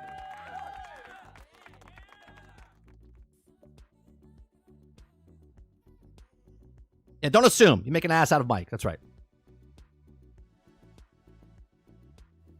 Thanks for becoming a member. I'm just saying he went for the soft spot. I mean, yeah. I mean, that's probably the first. I mean, if it was left open, you know, you got to take a shot. Thanks for becoming a member. Water beat you to the church joke. I mean, you got to be quick in this chat. You got to be quick in this chat. I was forced to go to church as a kid. I won't go near one. I wouldn't even date a Christian when I was dating. Well, I don't think most people will play a game that looks like shit either. It has to have some redeeming qualities. Would Fortnite still be popular if they were using, we'll say, 2013 graphics? Becoming a member. Jojo says my last PC was in the late 90s to early 2000s. That's what I'm saying, Jojo. There's a lot of people that don't own a PC to game because one, it's a very expensive thing, and then the people that do buy a computer to play. They didn't buy a PC to play games. They bought a PC to do their work.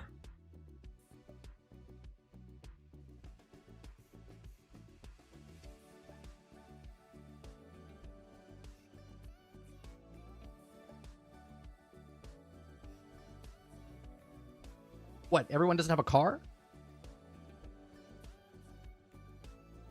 Everyone doesn't own 5 cars?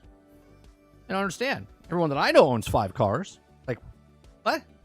No, I have 1 car.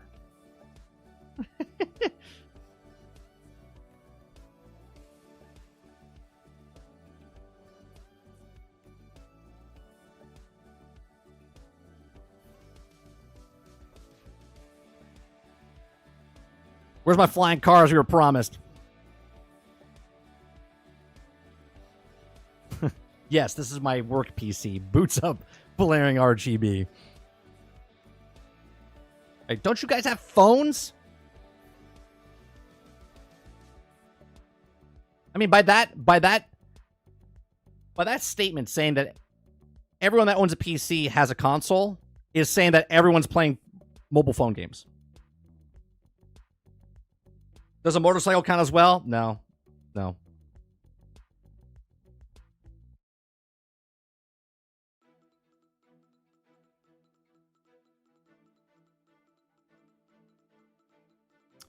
All right, the last story we're going to talk about.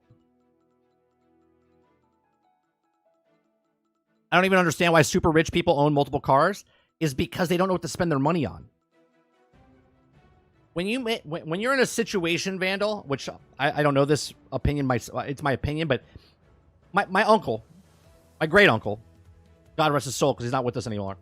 Okay, he started off dirt poor. Okay. He started off dirt poor. Came over from Italy, had nothing, couldn't rub two pennies together. Okay. He worked his ass off, made a business, and then became very well off. Okay. And he said to me, he says, once you get to a certain point, it doesn't matter anymore. He goes, money doesn't buy happiness. He goes, it just becomes the new standard. So if you're a poor guy or lower income person, you might be buying pictures to put on your wall that are $1, $2. But if you're a rich person, you're not putting $1, $2 pictures on your wall. You're putting hundreds and thousands of dollar pictures on your wall because that's the money, that's the bracket you make. Okay? So when people have a lot of money, they're making more money than they know what to do with. So they have to spend that money. Okay? Sometimes they have to spend the money just because it's a tax write-off and they have to show a loss. Right? Other times they do certain things because they have to move that money around. This is why they have multiple cars.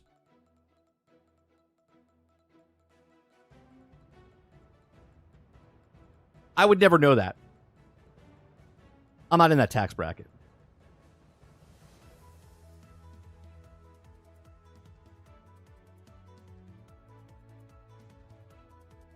America has the richest poor folks? Yeah. Look at what just happened to Dubai. With that rainstorm that happened? Like, people own like 30 cars. They never drive them. They're underwater now in a parking garage. Insurance companies are changing their policies now because of what happened over there. $3 million cars just underwater. There's submarines now. They're coral reefs now.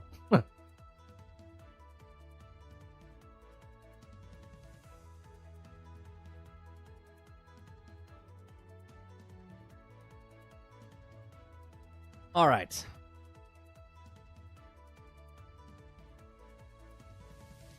Carlos says, never. What if you were gifted a PC and it outperformed your console in every single way? Roka says, I'll never play on PC console all the way. Yeah, I think consoles and PCs, I think people use them as like the right tool for the right thing, right? Obviously, if you play independent games, you want to play little indie games, you play on PC. If you want to play blockbuster games, but you don't want to sit at your desk to play, then you play on the console. It's lower graphics, but you know what I mean? Like, it all depends on each individual what they want to do. If they want to sit in their living room, sit in their bed.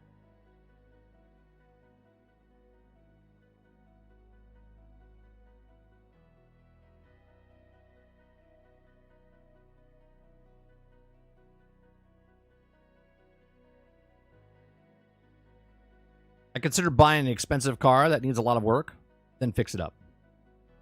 Consoles just work. At least the fish could use those cars for homes now. That's exactly right, Vandal. Think of the environment.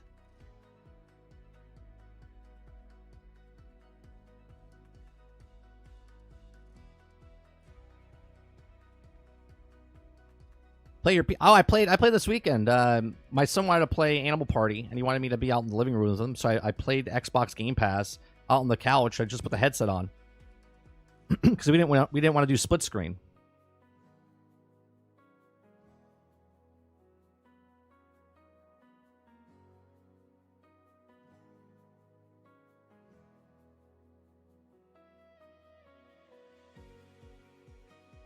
Regardless, PC is still more of an upkeep. Oh, absolutely. Simplistic, it just works, yeah. Give me 1 second.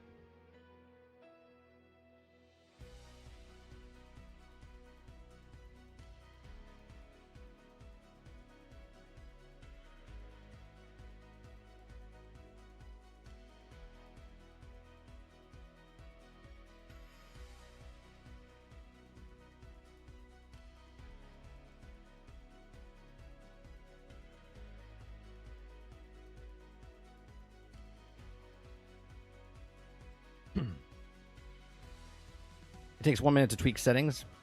People are so lazy, bro. Oh no, I have to update my drivers. Meanwhile, the updating the console and the games every day. Yeah, but Kylo, you're also talking about people that have a PC that they're like, I don't want to play. I don't want to play on a different launcher. I gotta go play games on Epic Launcher. The thumbnails here, and then the other ones here. The icons here, and one of the ones here. Like, So, talking about people that are lazy, yeah. Yes, they are. Like, I don't... I gotta load that one in. Oh, now I gotta go to battle.net.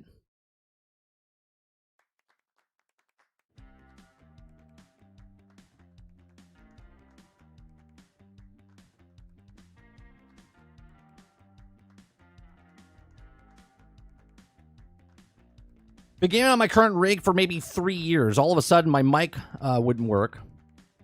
I had to go in and allow mic. This is why I hate PC.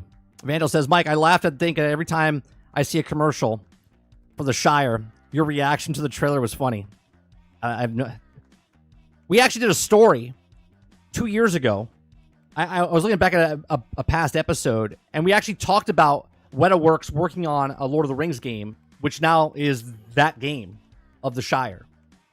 And I said, I go, imagine they made a game that's not even part of Lord of the Rings, like just some stupid game. And then there it is. There it is.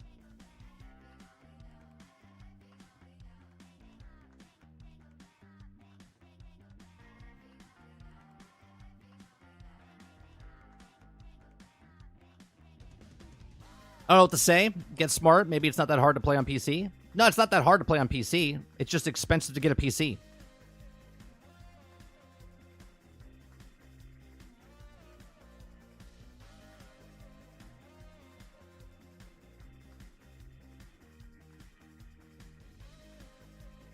See, it's easy. It's easy for someone that knows about computers to say, well, it's just easier. But most people are not computer savvy.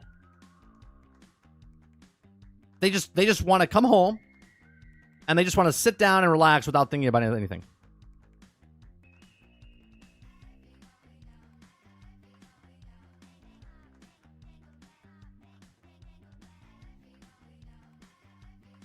Exactly, Argus. The average gamer wouldn't even know what to do with the PC without prior knowledge. Exactly right.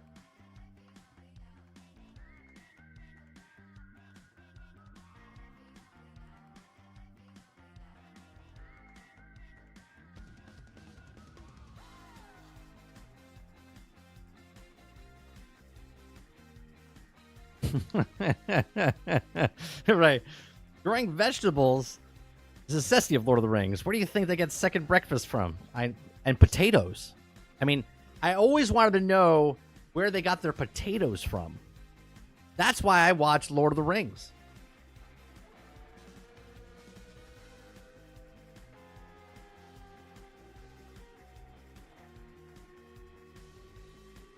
I mean, Kyle, you're not wrong for the people that are gamers.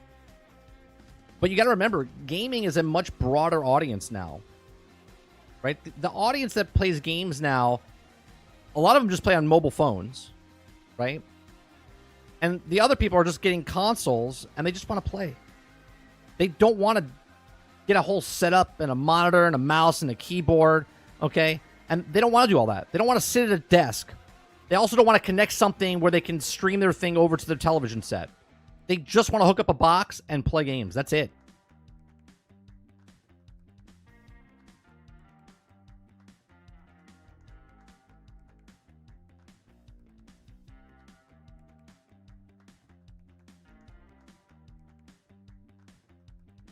Argus says, there is no going to previous versions of the games or programs on console. You don't have to hunt down updates. You don't have to mess with the files. Right. Look, this is exactly why there's people that like to use Android and there's people that like to use Apple. Okay? People on Android like to mess and customize things. People on Apple just want a fucking phone or just want a thing, right? They don't want to deal with all that other customization, even though it's better to use the other thing for those people. But a lot of people just want no hassle. They just want to do it.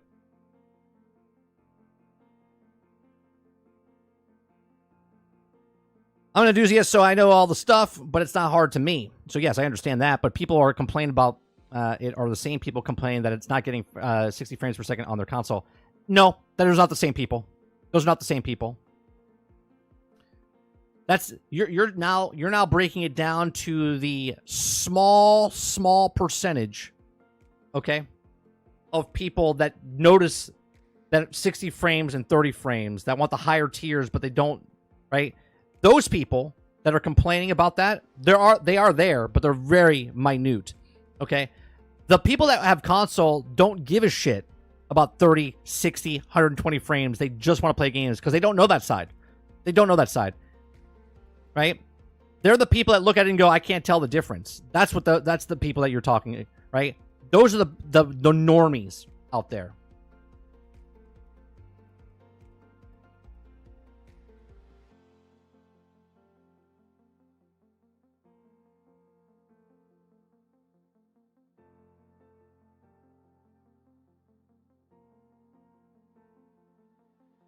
Plus, with their PC performance in the next-gen consoles for $400, there's no reason to deal with the PC headaches. It's exactly right. They just want it simple, and that's the majority of people. The other majority, right? The other majority of gamers, it's just they're playing Monopoly Go, Pokemon Go on mobile phones.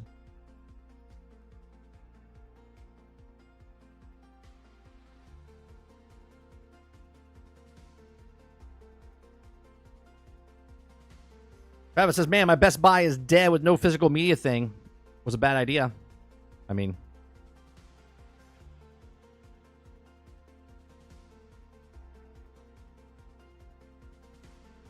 that's true. People are like, is this on? Are you playing on PC? Don't care if it's 60 frames. I prefer it, but if it was on console, gaming only for me. The masses do not care about frames per second. Yeah.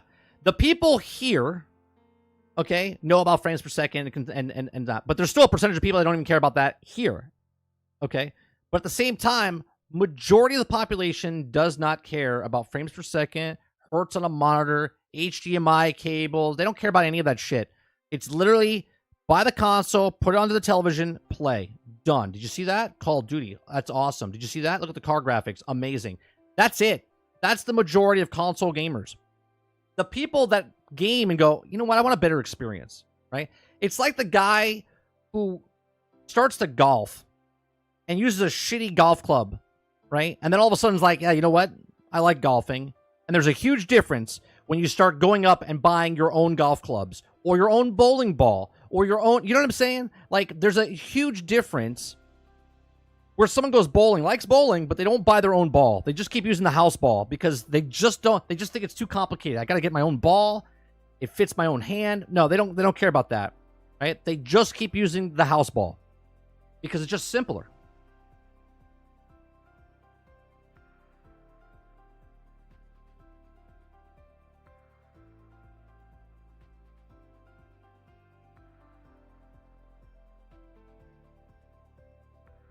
Yes, but the value, Kylo, is completely different. If something goes wrong with your PC, that's a lot of stuff, right?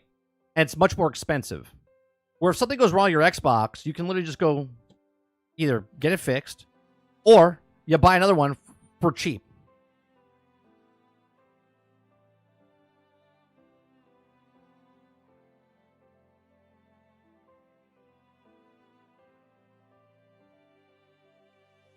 When a console breaks, just restart it and everything fixes itself. Yeah. Like, I totally understand where you're coming from, Kylo. I'm PC savvy, right? But I'm not extremely, right? When something goes wrong on my computer, I go to Discord and ask you guys, hey, this is happening, what would cause this, right? I can play games. I understand all that stuff, okay? But I'm not super savvy with computers where I'm going back in the coding and doing DOS prompt and stuff like that behind the thing, right? I don't even know if they fucking use DOS prompt anymore, to be honest with you. Okay? Right? I know what I have to know, and that's it.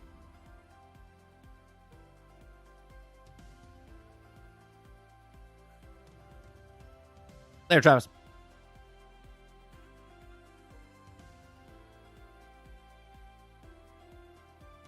All right, let's go to the third story. Go to the third story. It's a hot topic right now for a lot of people. Okay. I don't play this game in any way, shape, or form. Never tried it, never played it, watched it. Wasn't for me. Knew I didn't like it. I played a little bit of the style of it with the DMZ type of stuff in Call of Duty, but it's not the same, but sort of. Okay.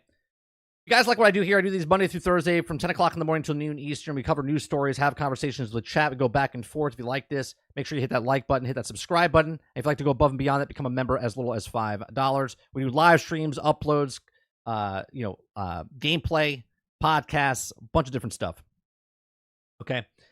So, how Escape of Tarkov wiped out years of goodwill in one catastrophic week. Now, we always talk about goodwill, okay? Before Suicide Squads came out, we had Rocksteady and all the goodwill they had with the Batman series. And I was like, you know what? I'm not going to hate on them because there's no reason to hate on them because they have all this goodwill ahead of time. Same with CD Projekt Red. CD Projekt Red had all this goodwill because of the Witcher 3 series. And then they had Cyberpunk come out, and they kind of blew all that goodwill. Bethesda with Fallout 76. And the list keeps going on and on and on, right? You have this goodwill built up, and then they shoot it. They just open up the door and just chuck it out the window, okay? Because greed, okay? Because of greed. So, I know of the story. I don't know of this story. So, I know what happened. I know they came back. I said, you know what? I'm not going to talk about it. We're going to let it settle a little bit. And this is what's happened. This is like a rundown of everything that happened with the Escape from Tarkov developers, okay? So how Escape of Tarkov wiped out years of goodwill in one catastrophic week. The $250 Unseen Edition should have been unheard. Okay? So it's a bad time to Escape a Tarkov fan. Developers of Battlestate Games announced this week an edition of the $250 edition of the extraction shooter, which included the full PvE version of the game, bigger pockets of the PMCs in the full version, and an equipable item, and also make an AI-controlled scavs less aggressive to players. Now, the brutal survival-focused Battle Royale Tarkov special sauce is a mix of scarcity, danger, and rare opportunities. It's a game of where you're finding particular medicine can make a half dozen failed runs feel worthwhile, where the door key is worth its weight in gold, where you also go through the stretches of poverty, slowly building up the stash, and eking everything that you can in these suboptimal loadouts. It's a shooter, sure, but the shooter where single items matter and a lot more than any other game. So extra benefits didn't sit well with many owners of the existing top-tier $150 Edge of Darkness. Okay, first of all, I wouldn't even have purchased the $150 version of a game, right? Is this a AAA game? Is this Studio a AAA game? Or is this just a smaller dev? I'm asking chat in my live chat right now. You guys let me know, okay? In addition, including myself, the person that's writing this, not myself, the version was also be able to players to buy into a closed beta since August of 2016. Man, this just sounds just bad all around, okay? So it's been in beta since 2016, hasn't been out yet. 16, 17, 18, 19, 20, 21, 22, 23, 24. You're telling me this game has been out for 9 freaking years? 9 years. And they're doing what they're doing. Okay, interesting. So, in considerable price promise access for the future DLC coming to the game. Now, the argument coming from the content creators Reddit user, angry fans of Battlestate Games Discord server, is that the PvE version of the game is a new DLC and therefore should be handed out on EOD owners for free. Okay, so, you guys don't understand that. The people that paid $150 of Edge of Darkness way back when because they wanted to support the developers, remember, support your developers, okay?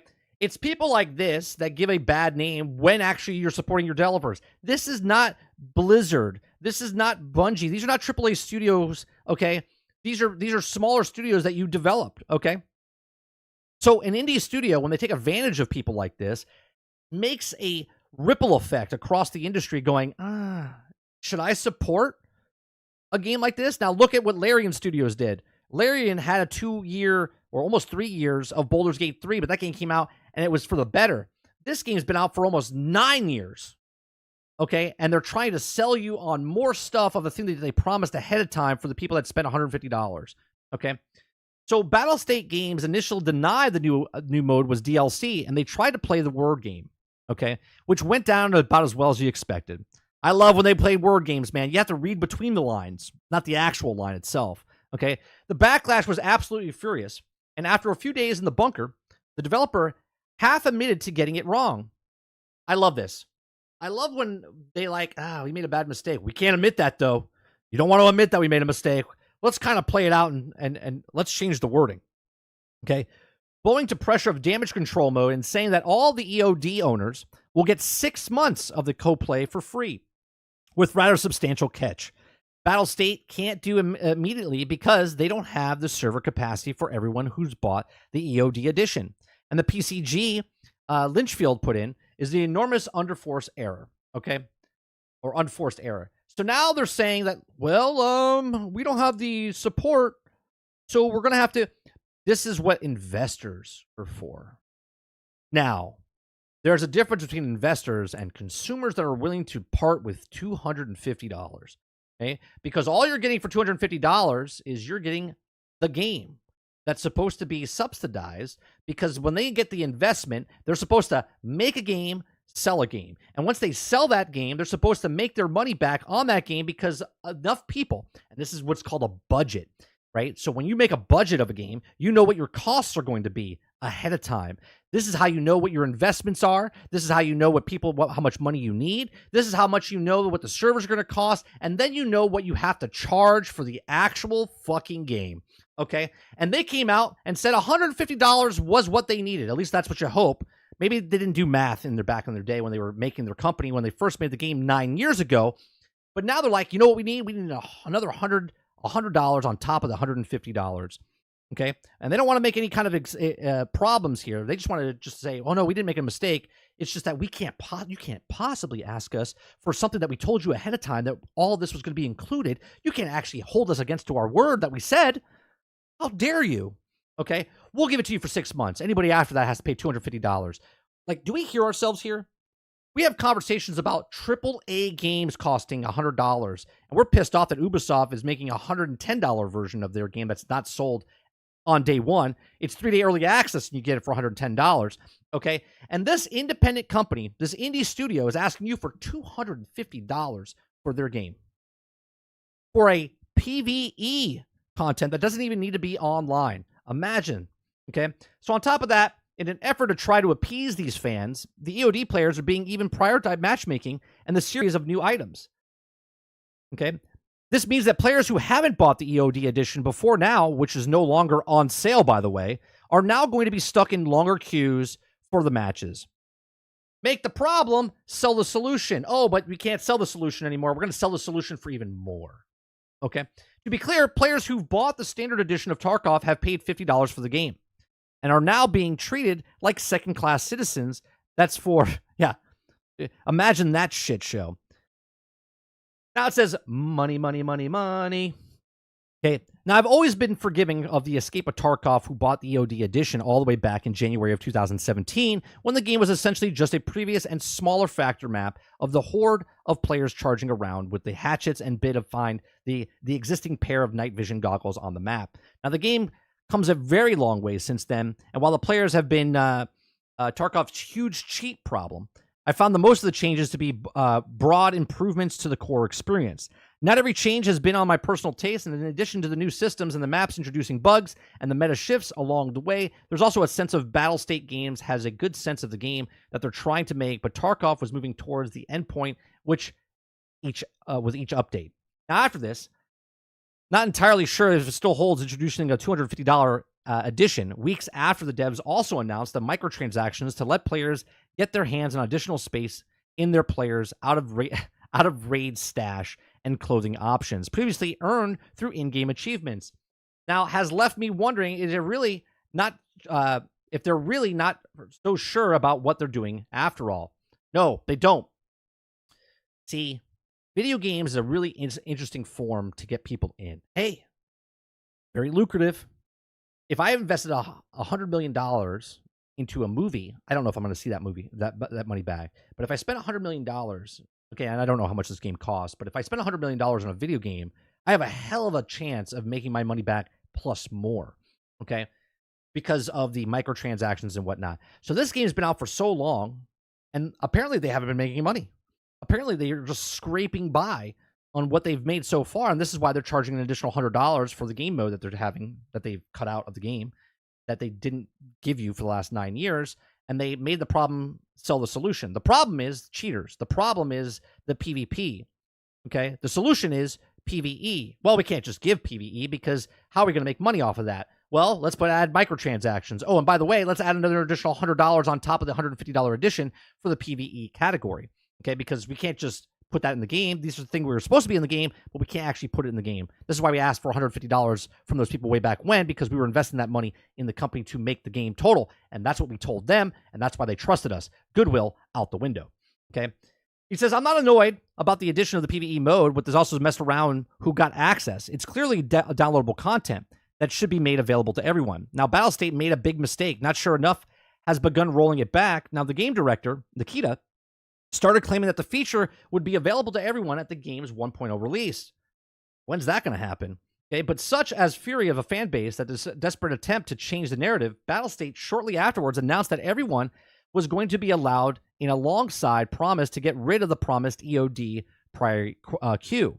Now, I'm actually more concerned about the deep pockets you'll be rewarded for with your deep pockets, and also device that makes AI scavs less likely to attack players.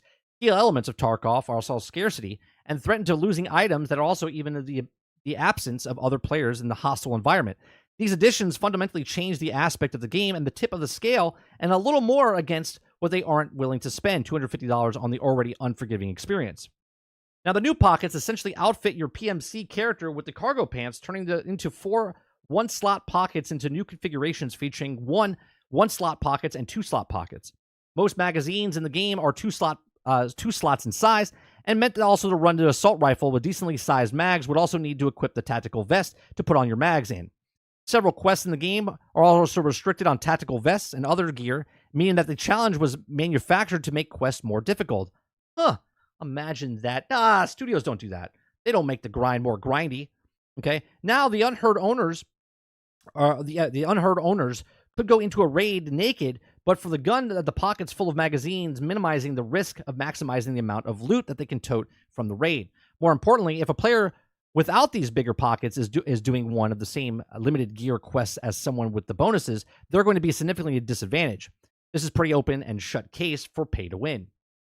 Pay to win. Say it ain't so. Okay. Even in the worst new mark of the unheard item, the special trinket that can't be looted from players' corpses, taking the form of a radio.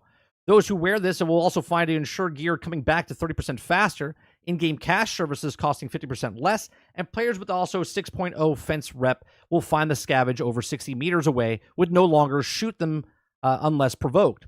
These are some downsides, but none of them offset the fact that this also make a player into a player versus player killing machine, able to hide in full view, and the AI scavs and picking off players. Now, the presence of the claimed scav has also long been a sign of safe area for many Escape of Tarkov players. It's also the idea for those who pay enough money to abuse this learned behavior before picking up off their PMCs, who are also trying to kill them AI themselves, is pretty gross. Snipers can now hide risk-free, pick off players, killing looting scavs and hot spots without any real downside.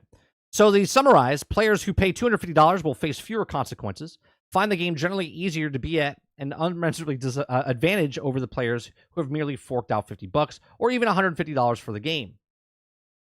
As a game, Escape of Tarkov has never really felt particularly fair. AI characters will sometimes headshot you as soon as they see you. Server disconnects will also mean to reconnect 5 minutes later, half starved to death in the bush, or turning the wrong corner and seeing you're instantly blown away by someone replicating whoever nonsense position stank rat was put on the TikTok. But crucially, thing that the Escape of Tarkov always screwed everyone over equally. Now, the wipe got off with the exceptional start when they found the ultra-rare Lead X, the highly sought-after item in the quest progression, in a duffel bag in the nightmarish streets map. Before I lost a few minutes later running out the bugged armored car and killed it instantly, Tarkov gives, Tarkov takes. And I said with a shrug as a cued back, and sometimes it's not fair. But now it feels like the Battlestate games is changing the rules. while also the situation will also be in the game, and then the fact that they can buy advantages for Escape of Tarkov makes it suspect Battlestate Games is now a Machiavelli genius. It took them for one more just guys chasing the big buck as prepared for Tarkov's 1.0 release, and there's next project. After all, these are two changes for significant, and they're going also to change how the flow of the game, even for people that aren't willing to drop $250 of the Unheard Edition.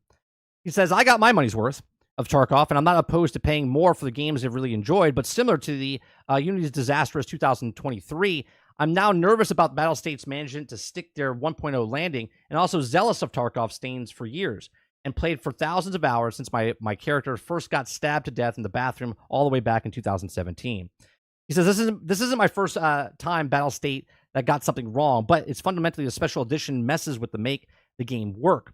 This is also the catastrophic mistake that also seems to be cost developers all the goodwill that they built up over so many years. Look at any Tarkov forum, Discord, or social media. You won't find a single player defending this.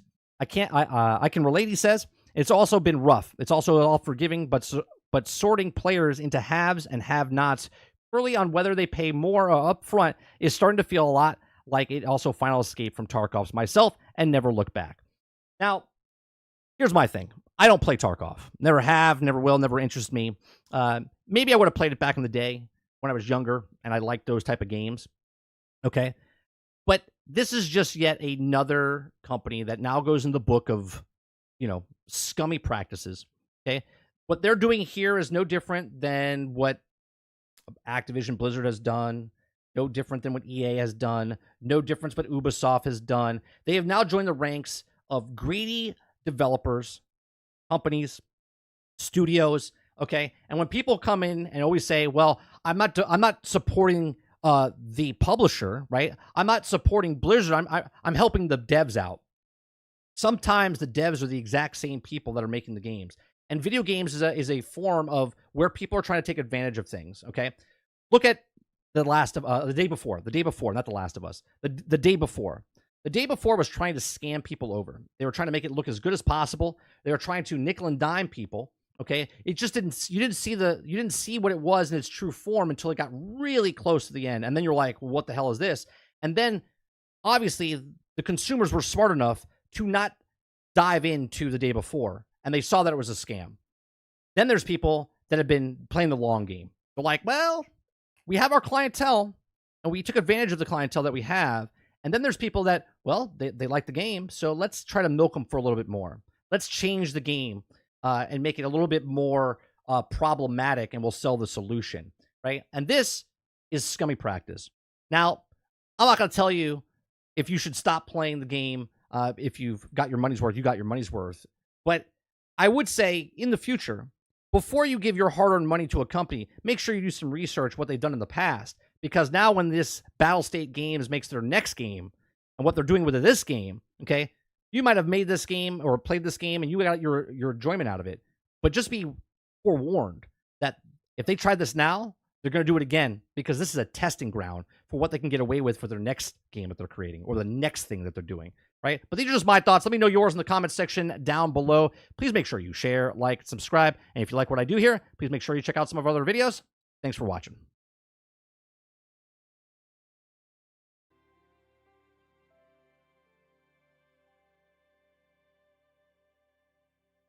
$30 math wasn't a thing 9 years ago. Oh, well, that makes sense. They're looking at the tip, $150 tip. That's what it is, Water. They took Mikey Barra's word and said, oh, well, this is just a tip if you want to give us a tip, $100 tip. Kylo says the funniest part is that you can download a free mod to get PvE. Now check out the 20-minute video I put in and submit stories on this. You're going to flip your shit. All right, hold on.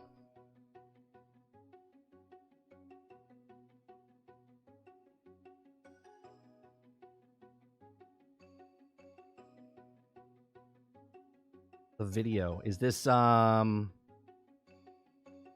did you put it? Is this the Asmongold one? How long is this one? I didn't even look at it. Okay, here we go. This is the escape. That's an hour long. Can't watch that. Are you kidding me?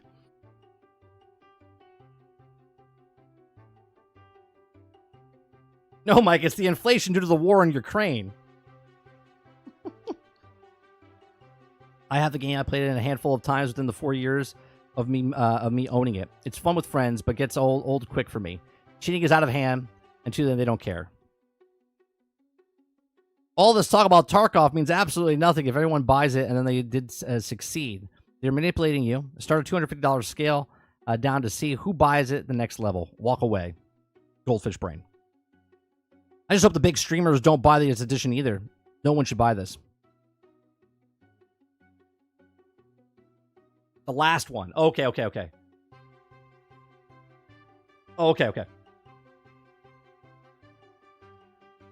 Update on the current situation. Uh-oh. I wonder what situation that is. So they put this out, I guess, earlier, 12 hours ago, earlier today. It's Battlestate Games. It's from Nikita. It's the same. Hold on a second. How long ago is this video? This is 1 day ago. Main guy. So he says, let me clarify the situation in a little more detail regarding owners of Edge of Destruction Edition, Edge of Darkness, excuse me, edition and access to the cooperative mode and other issues. First of all, PvE game mode is not DLC. I love how they said, well, the new content coming in is not DLC. DLC, in our understanding, is the major additions to the game, including various functionality and content that are released after the official release of the game as themed DLC packs. Secondly, this specific functionality of PvE mode is necessarily located on a separate network infrastructure because essentially you play on our servers only in closed mode.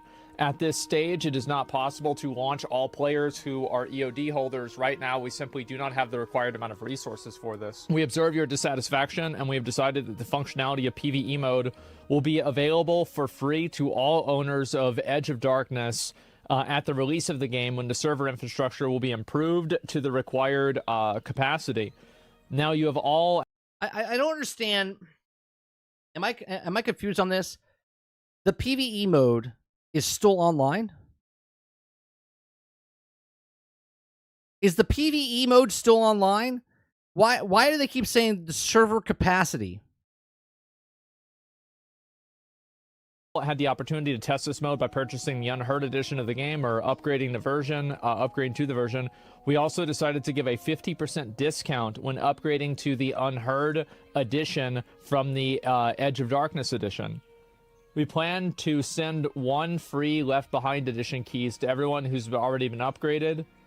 Moreover, any player of any version of EFT can have the opportunity to test the PvE mode. We want to add the ability to purchase a separate early access to this mode. For EOD owners, there will be a 70% discount on the purchase of early access to PvE. It would be interesting to hear your thoughts on this idea. I mean, this isn't really that bad, right? It's probably the best one that they've had so far. It's still bad, but like it's the least. Did you just say it's not that bad? Come on, Asmongold. I know he says it's still bad, but come on, this is bad. Least worst one, I would say that. Yeah, it's the least worst one. The least worst one. No, it's still fucking bad. Why couldn't they just offer this off the get-go and subvert all the drama? Because they didn't know it was a thing then. They didn't budget themselves. They didn't budget themselves correctly. This is why they asked for $150 instead of $250. Because they thought that the game came out, no one would pay them $250. But now that they have a fan base, okay? I mean, think about it. Why does PlayStation, and it's not shitting on PlayStation in any way, shape, or form, I'm just using them as an example. Why would PlayStation come out with their VR headset and charge what they charge? Because they know their clientele. They know their clientele will pay for it because they already have them into the ecosystem. Hence why they charge what they did for the Portal. These guys have you in their cycle. They know you've been playing. They know what it is. They know what percentage of people have been playing the game. They're like, oh, they gave us 150. Let's see if they can give us another 100. I don't know why. I have no idea. So basically, the reason why this is DLC is because it still runs off of the same base game. So in general, a DLC is anything that, like, for example, World of Warcraft Plunderstorm is like DLC. An addition to the game that's like a new way of playing an existing game is DLC. You're not making a new game. Like, in any definition of DLC, this does not fall under that category. At least it doesn't sound like the Magic 8 Ball. Yeah, because this is a mode that they took out, right? Is that what he's saying? This doesn't count as DLC because this is already was in the game. They just took it out, and now they're... Oh, that's true. Wrong. Try again tomorrow. Look at the first mod comment. Okay. Last time I checked, a brand new game mode that the game's never had is a pretty major addition to the game. That's obviously DLC. Popular questions that appear in this thread. How's a new game mode? Not major content, so therefore not DLC.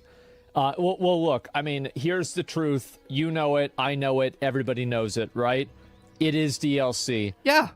By any normal person's definition of DLC. Correct. It's not in the game, and you're adding it to the game. It's DLC. DLC, a PvE mode is DLC.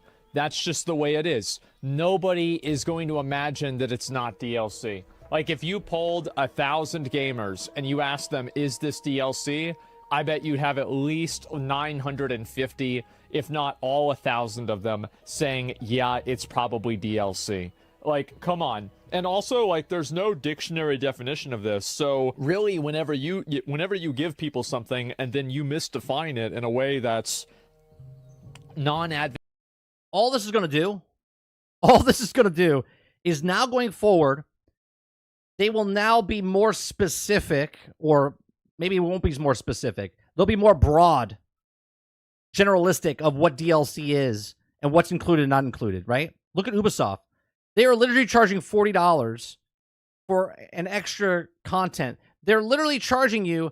They moved the actual date from the Tuesday to Friday and then told you that it was early access, even though Tuesday is usually when games come out, right?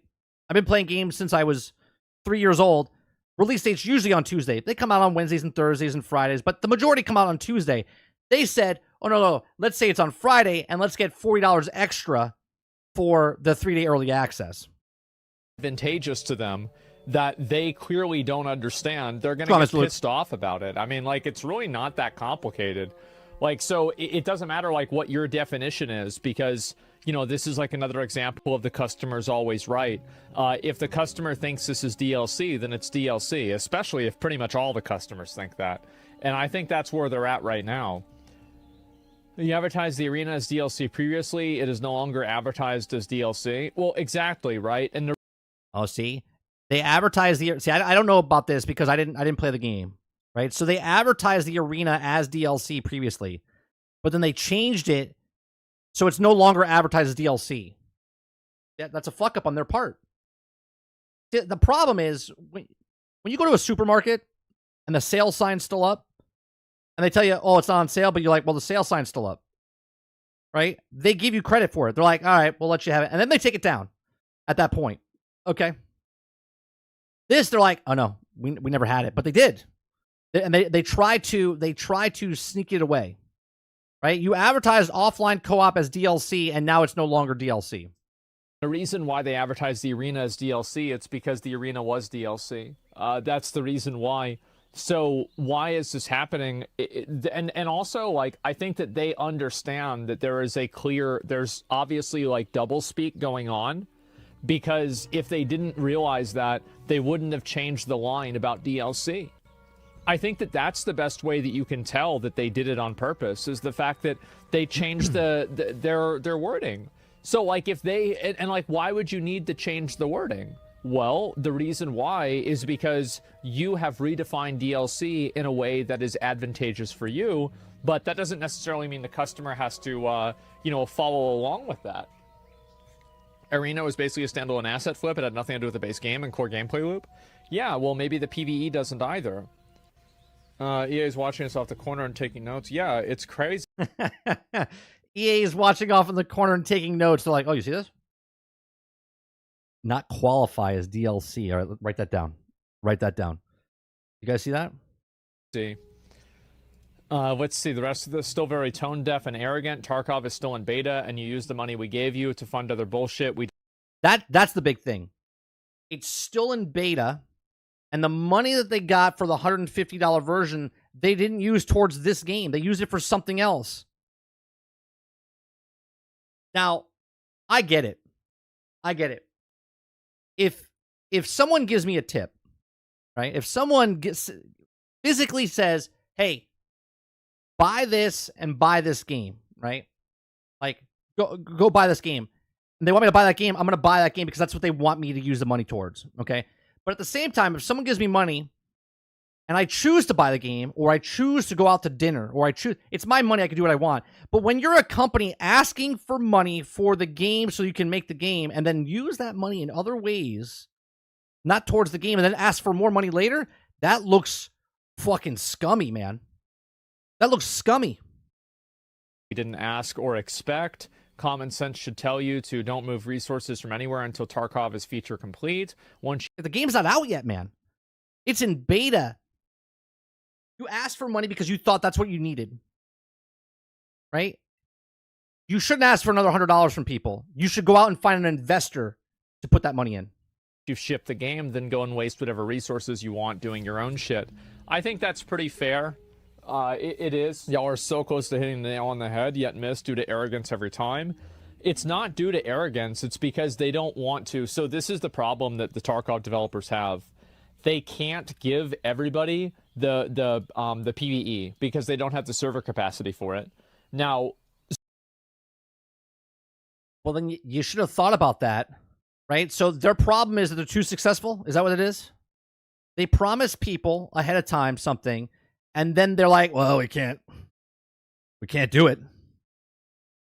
Hey, we got all you can eat ice cream. All you can eat ice cream. Come on, guys. All you can eat ice cream for this price. Oh, I'm sorry. We're out of ice cream. But we got new ice cream. That's not part of the all you can eat ice cream. We're still an ice cream shop. But this new ice cream is not part of the all you can eat ice cream because that's out. Now we just don't have the server capacity for that ice cream. We don't have the freezer space. But we have this brand new freezer with new ice cream in it that's not part of that. Here you go. $10. Like, what? So how do you solve that problem? Well, you solve that problem by not releasing something like this in the first place. That's the way you solve the problem. But now that they're in this, there is no easy solution for them. Because if they can't give everybody the server space, they can't afford the server space. Well, first of all, you're supposed to make a game and sell a game. It's been in beta for 9 years. They're still making the game.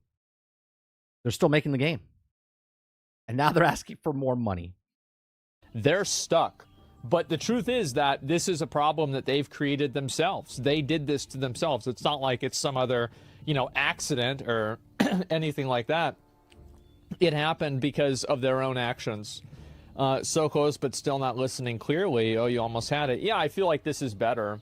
Let me clarify something, too. If you access a mode PvE version through a game, original multiplayer, as far as you can't play the specific mode without the game, then it's 100% part of the game, making it a DLC. Yeah, That's true.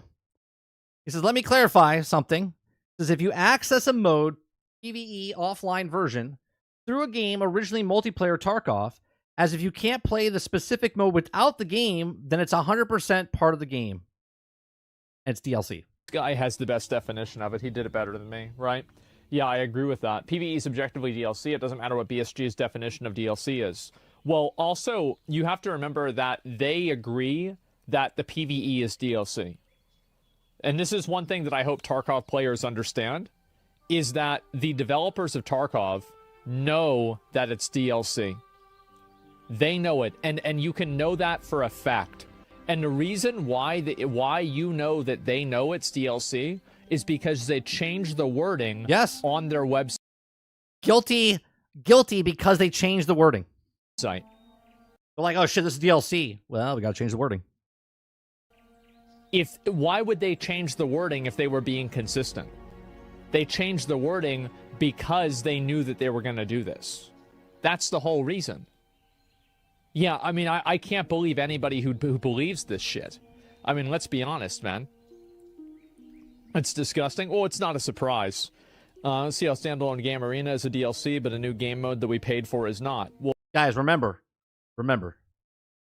The money you spent in the Eververse store for Bungie is what gave you the other DLC content. Remember, not the sale of the first game that potentially had 12 to 15 million people that bought it. The microtransaction store. What happened to that money? Well, because they're lying. That's why. They're lying to justify a bad behavior.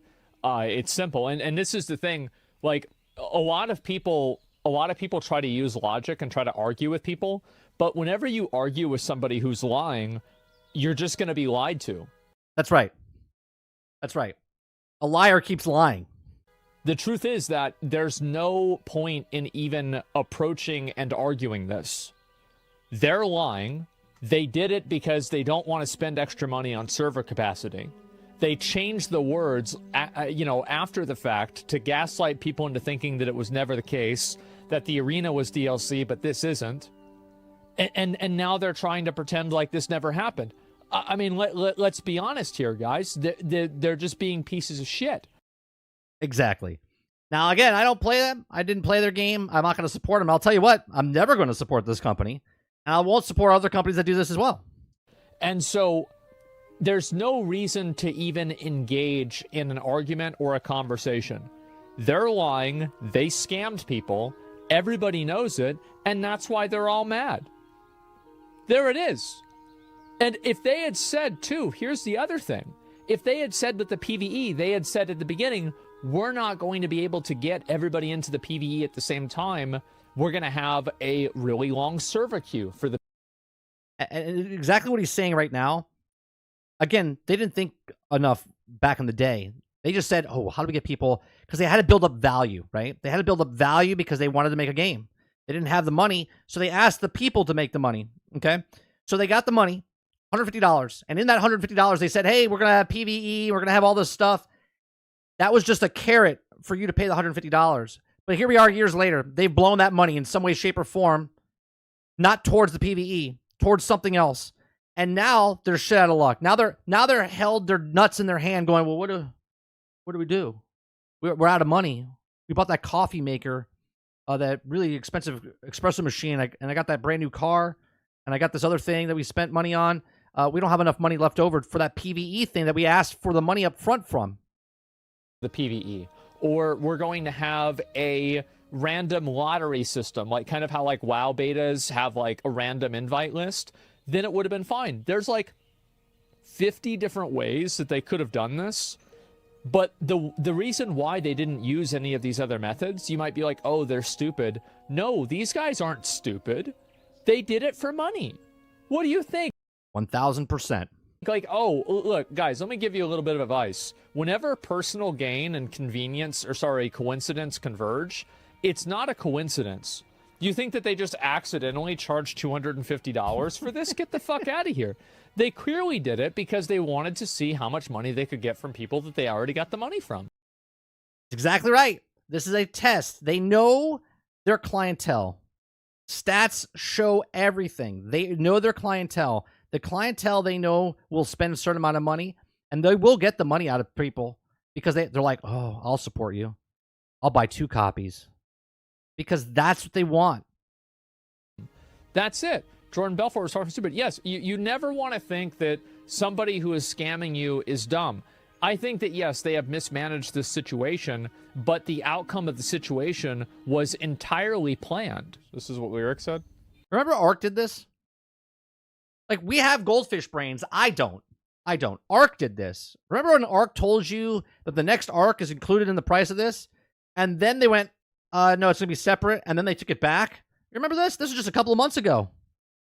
Especially now that all these now that the genre is a fucking bombshell. Yeah. Of every motherfucker wanting to make an extractor shooter. This goes back to my chart. You know, you have a lot of people who are seasoned in EFT.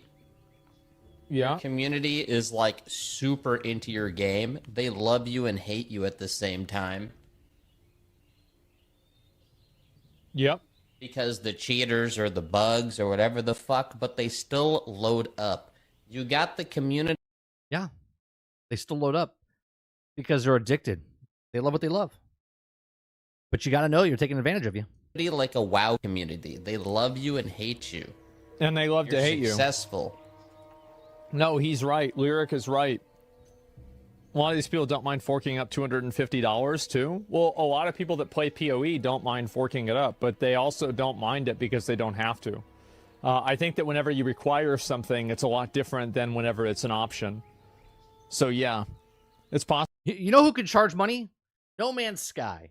No Man's Sky could charge for their DLC if they wanted to, right? Because they've given you like 27 updates, okay, 27 DLCs, but they don't.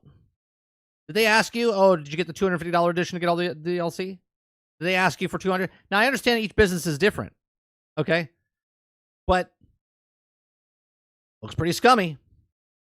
Telling me I'm going to get this, and then I don't get that, and then you ask for more money. Possible this is an exit strategy for the company since they're hemorrhaging money. Just tank the company on purpose. How do you know they're hemorrhaging money? Have they said that, or have you seen their balance sheet? Because I think that they're not hemorrhaging money. Yeah, trust me, bro. Yeah, I mean, if I don't see the balance sheet... I do find it funny, again, I'm just speculating big time here, that the gamers...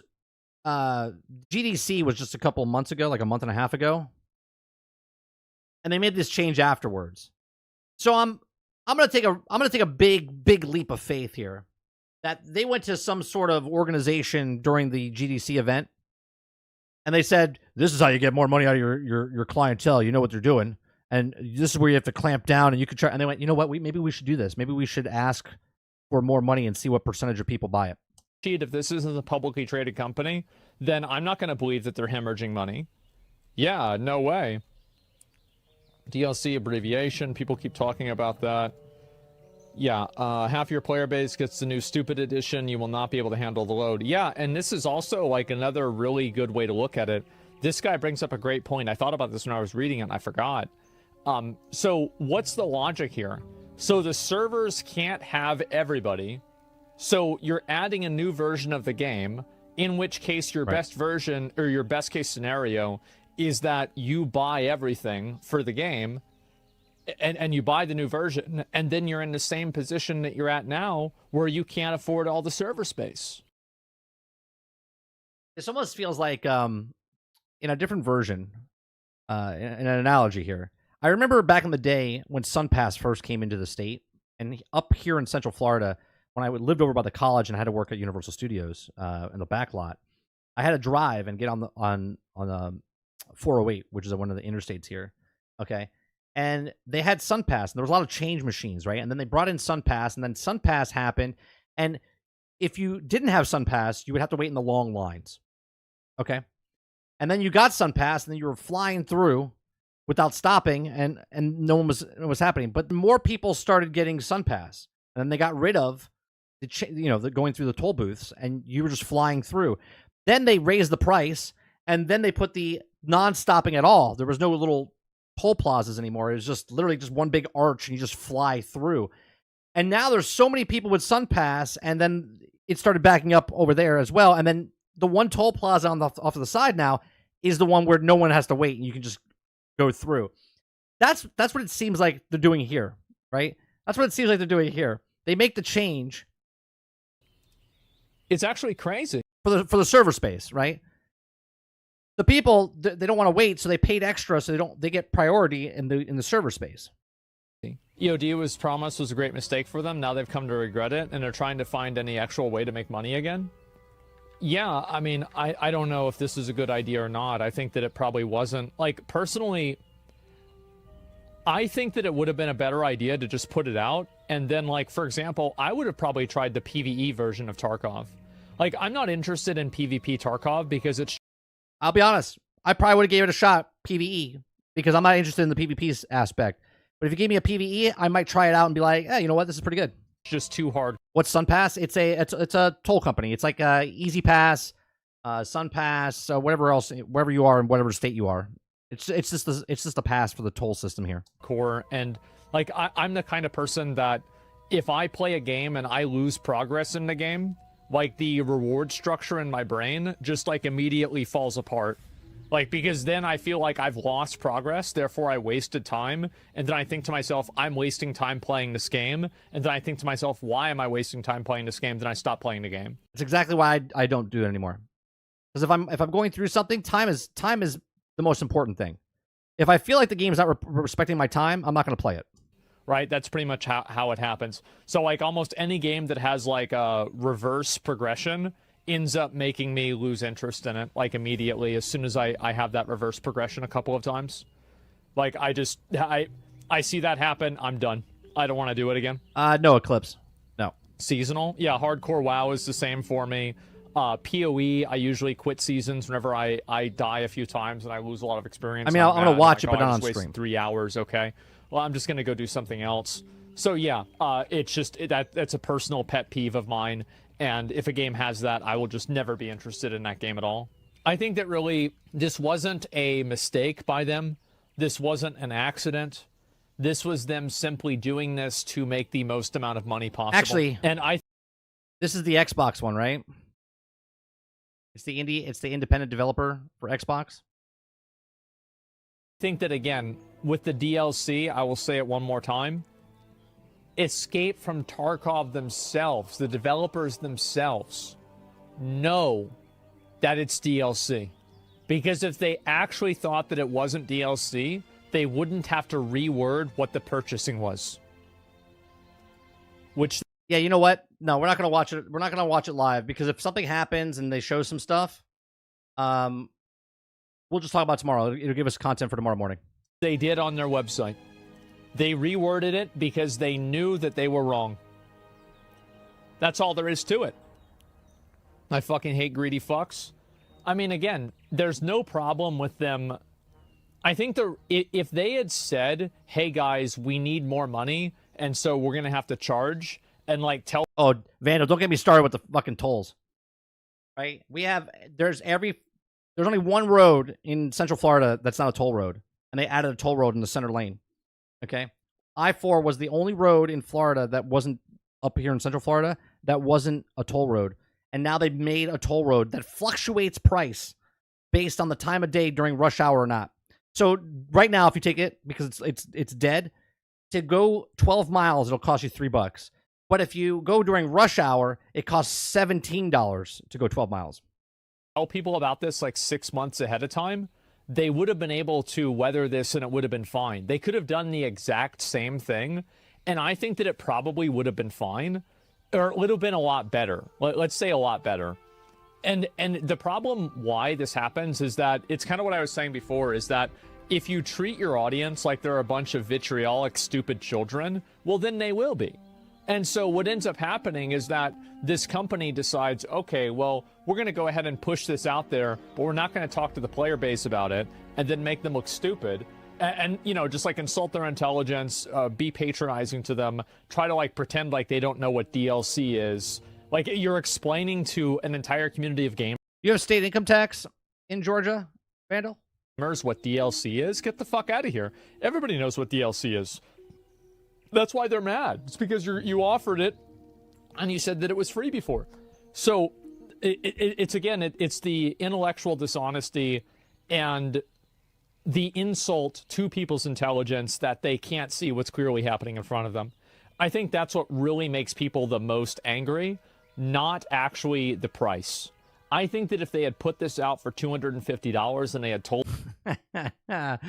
Ron says, every day on this stream, I learn new ways of companies that take money from us. You're welcome, Ron. And that's one of the reasons I like to do my stream. Not to tell people how to use their money, just to show where the money's going. People, hey, guys. Yeah, see, we don't have state income tax. Right? So that's one of the reasons that we get away with the but what I don't like about toll roads is that we get a discount, right? So if you don't have SunPass, or if you don't have a SunPass account, you pay like an additional, like, I think it's like 35 cents or 40 cents per exit, whatever it is. You get a discount, but then that price keeps going up because they keep expanding the road. And then they tell you it's because of maintaining the road. And then they tell you it's because of something else. Well, once the road's done, then it's maintaining. But the prices never go down. They just keep going up and up and up and up and up and up and up. I think it's like 85 cents now to get on the goddamn highway. We know that it's really expensive. We don't have a lot of servers. There's thousands of cars. Thousands of cars. We actually, our governor gave us a discount. If you do so many tolls, they give you a discount on top of that, which we hit all the time. Space, so only the most dedicated people can get it. They would get shit on. So if you hit a certain amount of tolls per month, you get a massive discount. Absolutely, but it would be a fraction of what this is. And the real reason why they're getting shit on so much is because they're So the more you drive, the more you save. They tell us. insulting the intelligence of their audience. That's the reason. And the people that play Escape from Tarkov aren't stupid. Like, these are hardcore PC gamers that are playing this super complex, like tactical military shooter game. This isn't like, pulling the wool over the eyes of Honkai Star Rail players, okay?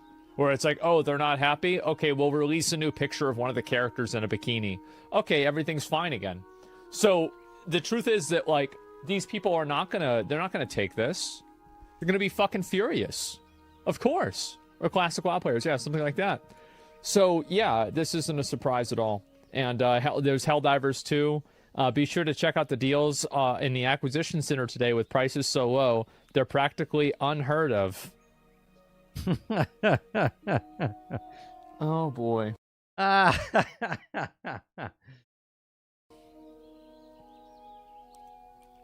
Oh, boy, oh, boy. That's from Helldivers too. That's crazy. In only 2 days, they backpedaled twice. First, the EOD updated content, and now they've reduced the price upgrade. Do not fold. No, Right.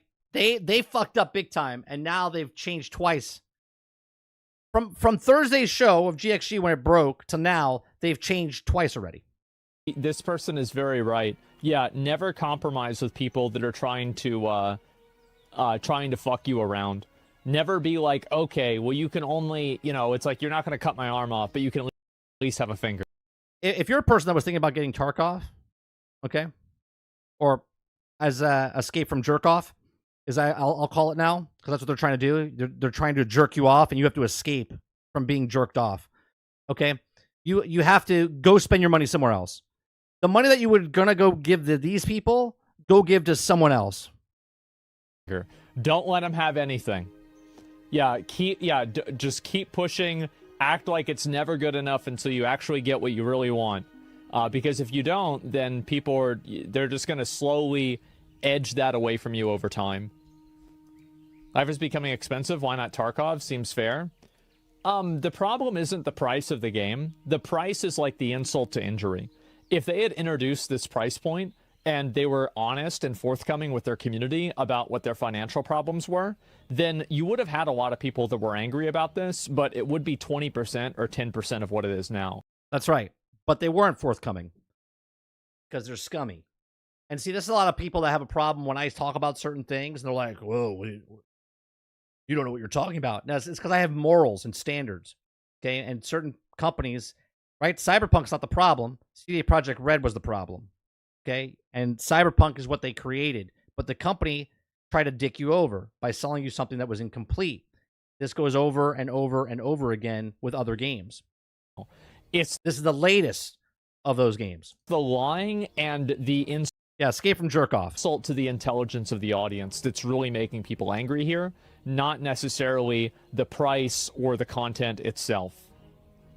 That's basically what's going on. Price change is now live, still won't buy it. So it went from... So if you had the $150 edition, and then you buy this edition, it would be $100, and now they cut it in half? They're desperate. Think about that for a second. They cut it in half, meaning that's what they could charge. You see what the scummy fucking things are? They want you to pay an additional $100 because that's what they need to cover it, but they just cut it in half. Do you see this? This made-up number that they make, right? The made-up number that they have in their head. Man, we're gonna cut that in half. That's a really big price difference. Wow. Is it 75? Yeah. What? It's $50. I just checked. Well, yeah, but like it's 47 euros. Like, I remember, like, I think euros are less than $1 now, but it's around $50, right? It's around $50 or 50 euros, somewhere around there. So, yeah, that's basically it. $50 profit in a day, exactly, yeah. Japanese yen tanking? Yeah, I don't know about any other currency. I'm just saying about this. To the people that bought the new edition, you are idiots! The people that bought the new edition, you are idiots, funding the existing strategy. They will release 1.0 at the end of the year. Stop regular content updates to work on the DLC, drop some disappointing maps after 6 months, and then abandon the game. The fact that even though about this edition proves that they don't care about you as a consumer, and they have nothing stopping them from dropping another even more ridiculous tier, maybe even $400 with the infinite stash space, another not a DLC, a backup or a backpack that also has pockets, a titanium lined skull perk that blocks headshots, that floodgates are open. Why not, right? Funding their exit strategy. Uh-oh. This always, hey, from somebody who spit on Stormount owners, let me tell you, this isn't going to go anywhere, all right? The people that are buying the edition have already spent $250. Sure. They're already stupid. You're not going to convince them that they're stupid, because if they knew that, then they wouldn't have bought the edition. It's not, you can never explain to a cat that a cat doesn't know how to divide fractions. What an analogy. I always argue with my cat about that. You can talk about fractions to the cat. Come on, kitty cat. I gave you 2/3 of your cat food this morning. Get 1/3 later. You can explain. Cat's just like, meow. I'm hungry. I just want my full can. Like, okay, so you have here, and then at the end of the day, the cat's just gonna meow, and he's not gonna understand it at all. There's never going to be a point where you get it through his head. And this is the same thing. They don't know a damn thing, man. It's not going to happen. Will microtransactions evolve? Or... I love someone in his chat said cat bigots. I love the internet. The internet makes me laugh. Comedy's dead, but chat makes me laugh from every chat. No matter what you read somewhere, it just... The memes, the comment section, just fantastic. Disappear. I do think that loot boxes will go away. The reason why loot boxes haven't gone away is because they might have evolved, but it will take years. People buy them, number one. And number two, there are not any regulations to prevent kids from using them. So I think it was a very telling thing that whenever they decided... Someone said bring back loot boxes. ...to not let under 18 people in China buy loot boxes, that all of these companies' stocks went down massively. Because the truth is that a lot of the kids that are being taken advantage of by these loot boxes... Right? Make the problem, sell the solution. See? When loot boxes were here, it wasn't as bad as $250 video games. And it's the parents' fault. It's not the... it's not really the company's fault. It's the parents'. But regardless, you know, at a certain point, you need to have a regulation for something. The truth is that a lot of times it's built off of getting kids to buy it. Even with regulations, the fines are still tiny, and it's just a cost of business. We'll just make the fine higher, right? That's a pretty easy thing to do. So, what's more, you buy this trash equals you normalize this kind of behavior in the That's right. gaming industry.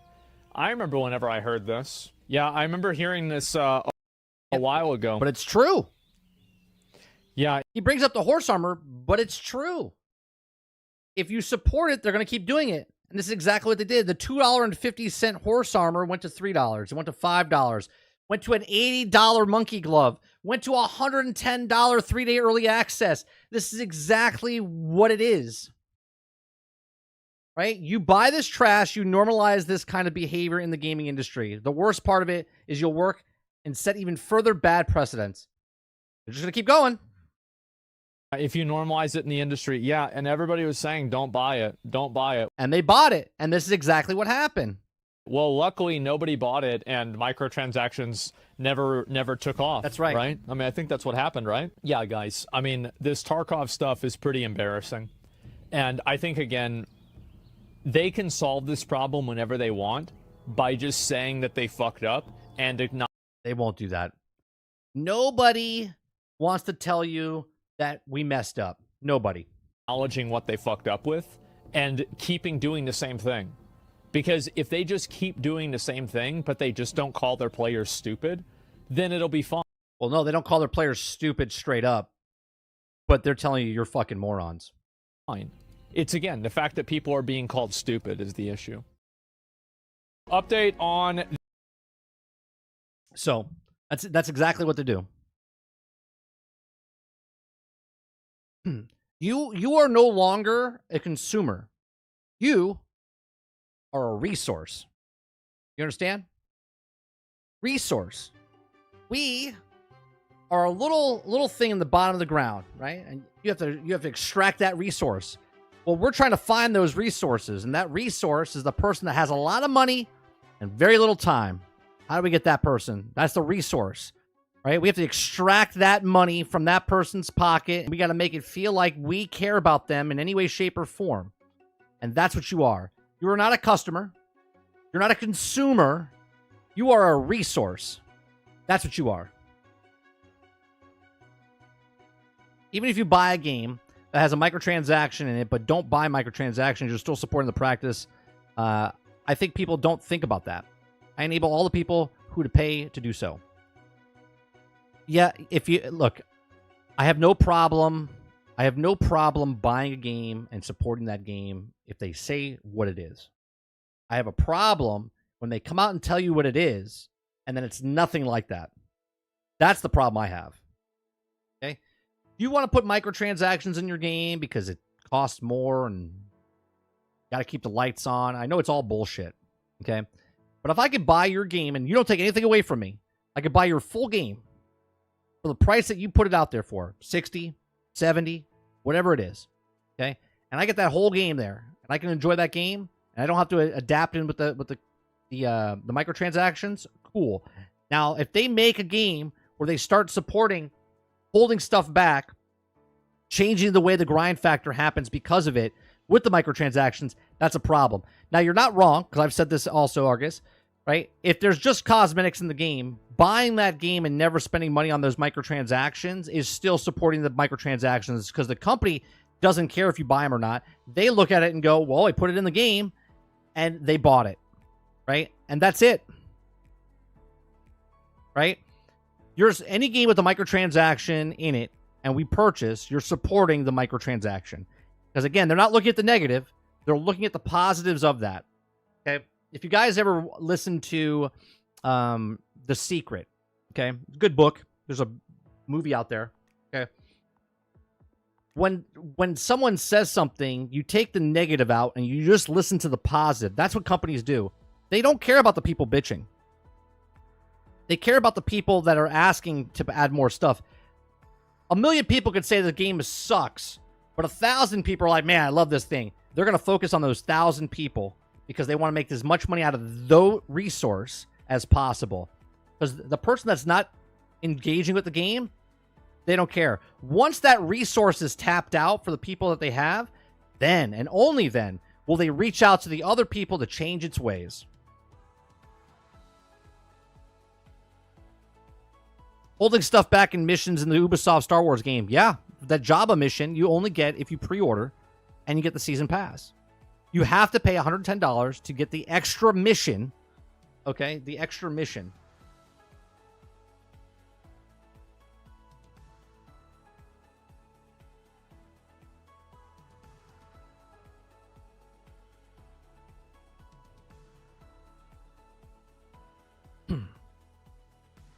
Meaning you cut content from a game, held it back on purpose so you could charge the extra money. The weird part is it's a single player game. $250 for PvE in one game, $110 for mission in another. And then an $80 monkey glove, water, for a microtransaction. It keeps getting worse. Within 1 week's time, from the monkey glove to the Star Wars to now Tarkov, We went from $80 Monkey Glove, $110 extra 4 days, and a $250 PvE edition. If people can't see what's happening, you have problems. 1 week. $80 Monkey Glove, $110 game, $250 edition.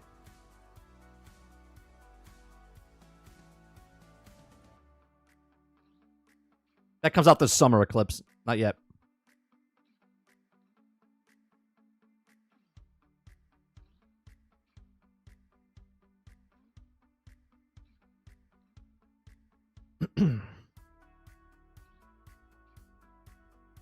And folks defend Ubisoft by saying, oh, it's not just one mission. I'm like, that's how it freaking starts. Yeah, no, it is one mission. One mission. You do not get that mission if you buy the standard edition. You do not get the Jabba the Hutt extra mission if you get the standard edition. The only way you get it is getting the season pass by pre-ordering. You have to get the $110 edition.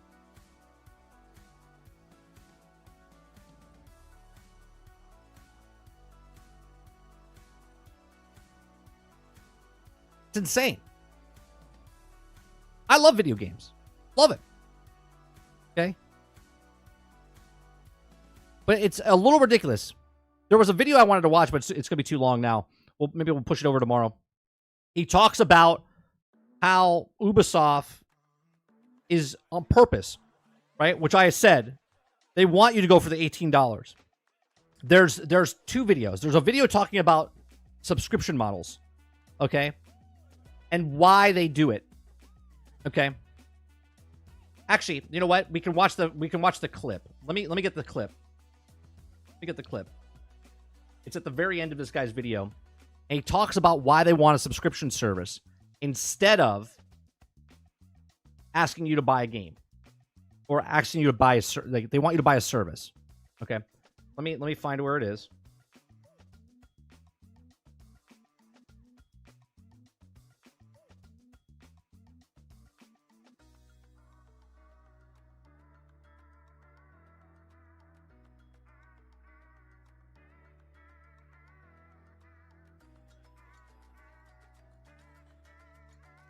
Okay. The video is called "The Internet is Starting to Break." Here's why. I'm just going to show you a very small clip at the end or near the end. Okay. And he talks about why companies are doing what they're doing with subscription models. Okay. Now think about this for a second and think about what he's talking about, but put Ubisoft in that problem instead of, I think he's using Netflix or whatever. Okay.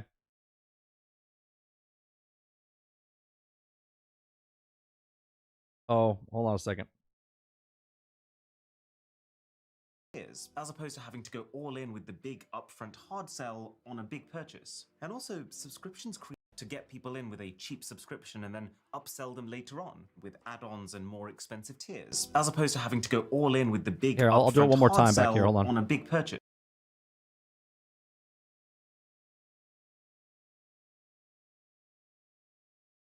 Is $1,212 per month. Oh my god. He just figured out what he was spending per month on all his subscription services, by the way. Now, the truth is, subscriptions and the dark patterns that often come with them, they're not going anywhere. It's not surprising that every single company wants them. They give predictable, regular revenue, which is basically the holy grail for businesses. I mean, it's a lot more encouraging to say to investors, we have 1,000 users and you can expect 950 of them to pay again next month, than to say, 1,000 people bought our product, we'll try and get more next time. It's way easier to get people in with a cheap subscription and then upsell them later on with add-ons and more expensive tiers, as opposed to having to go all in with the big upfront hard sell.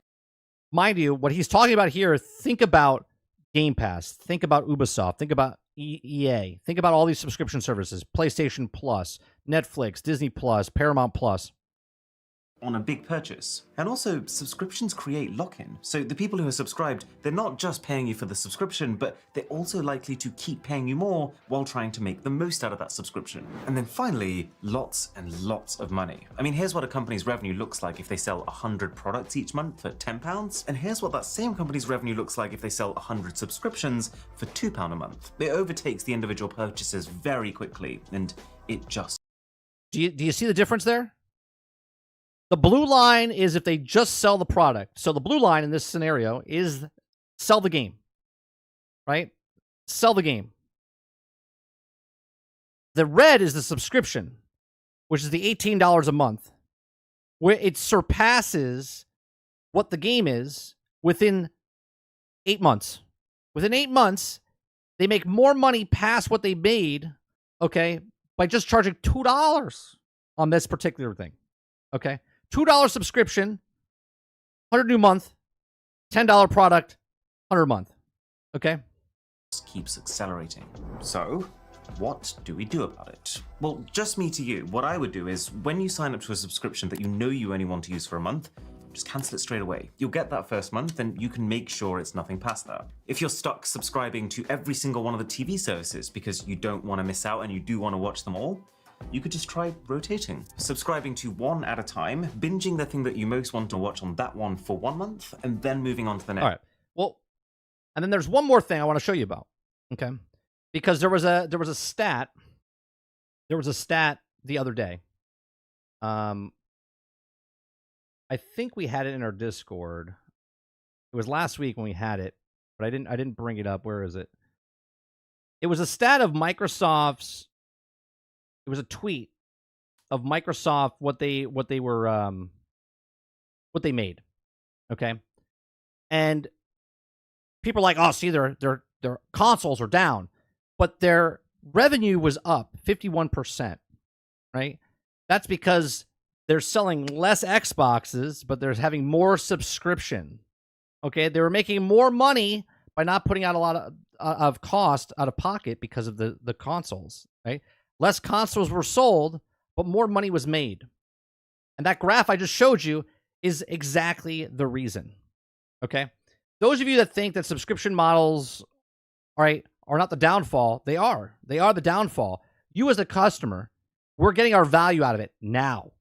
Up until a certain point, then it won't get any more value.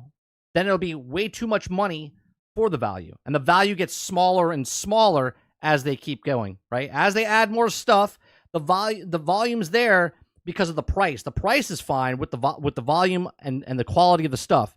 But then as soon as that stuff gets less and less, but then they keep raising that price, that's when it's not a good a deal anymore, right? This is exactly what all other startups do. This is what Netflix did in the beginning. This is what Uber did. All of these companies, they get you in early on because this is what you get once they have you locked in, okay? Ubisoft wants you in for $18. They want you month by month. They want to make it as hard as possible to cancel, okay? And then once you're there, you're like, oh, well, you're not just playing this game. There's plenty of other games for you to play. They don't care. They don't want you to get the $110 version. It's exactly why they have the $18 a month there, right? They make it and go, here's the $70 version. Here's the $110 version. Here's the $140 version. Oh, and by the way, $18 version is the cheapest one. But those are just my thoughts.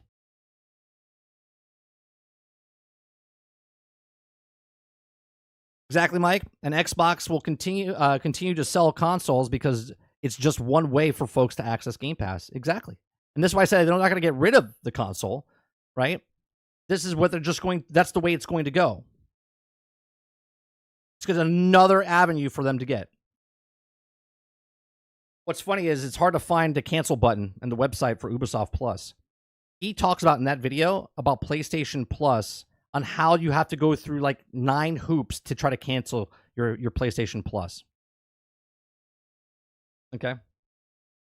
But we can talk about that more tomorrow. I appreciate you guys coming out and hanging out with us.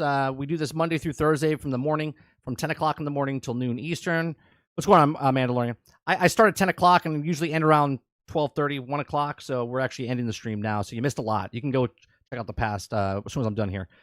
So if you like what we do here, make sure you hit that like button. Make sure you hit the subscribe button. If you'd like to go above and beyond that, become a member as little as $5. Like I said, Monday through Thursday, we do uploads, live streams, podcasts, gameplay. We'll be back tonight, 8 p.m. Eastern. I'm probably going to be playing some more Fallout 76 because I'm hooked like a fiend. So we could do some exploration. I could build my base or whatever. Appreciate it very much. You guys have a great rest of your day. Enjoy the Xbox, the id Xbox from IGN. And I'll see you guys on the next one. Peace.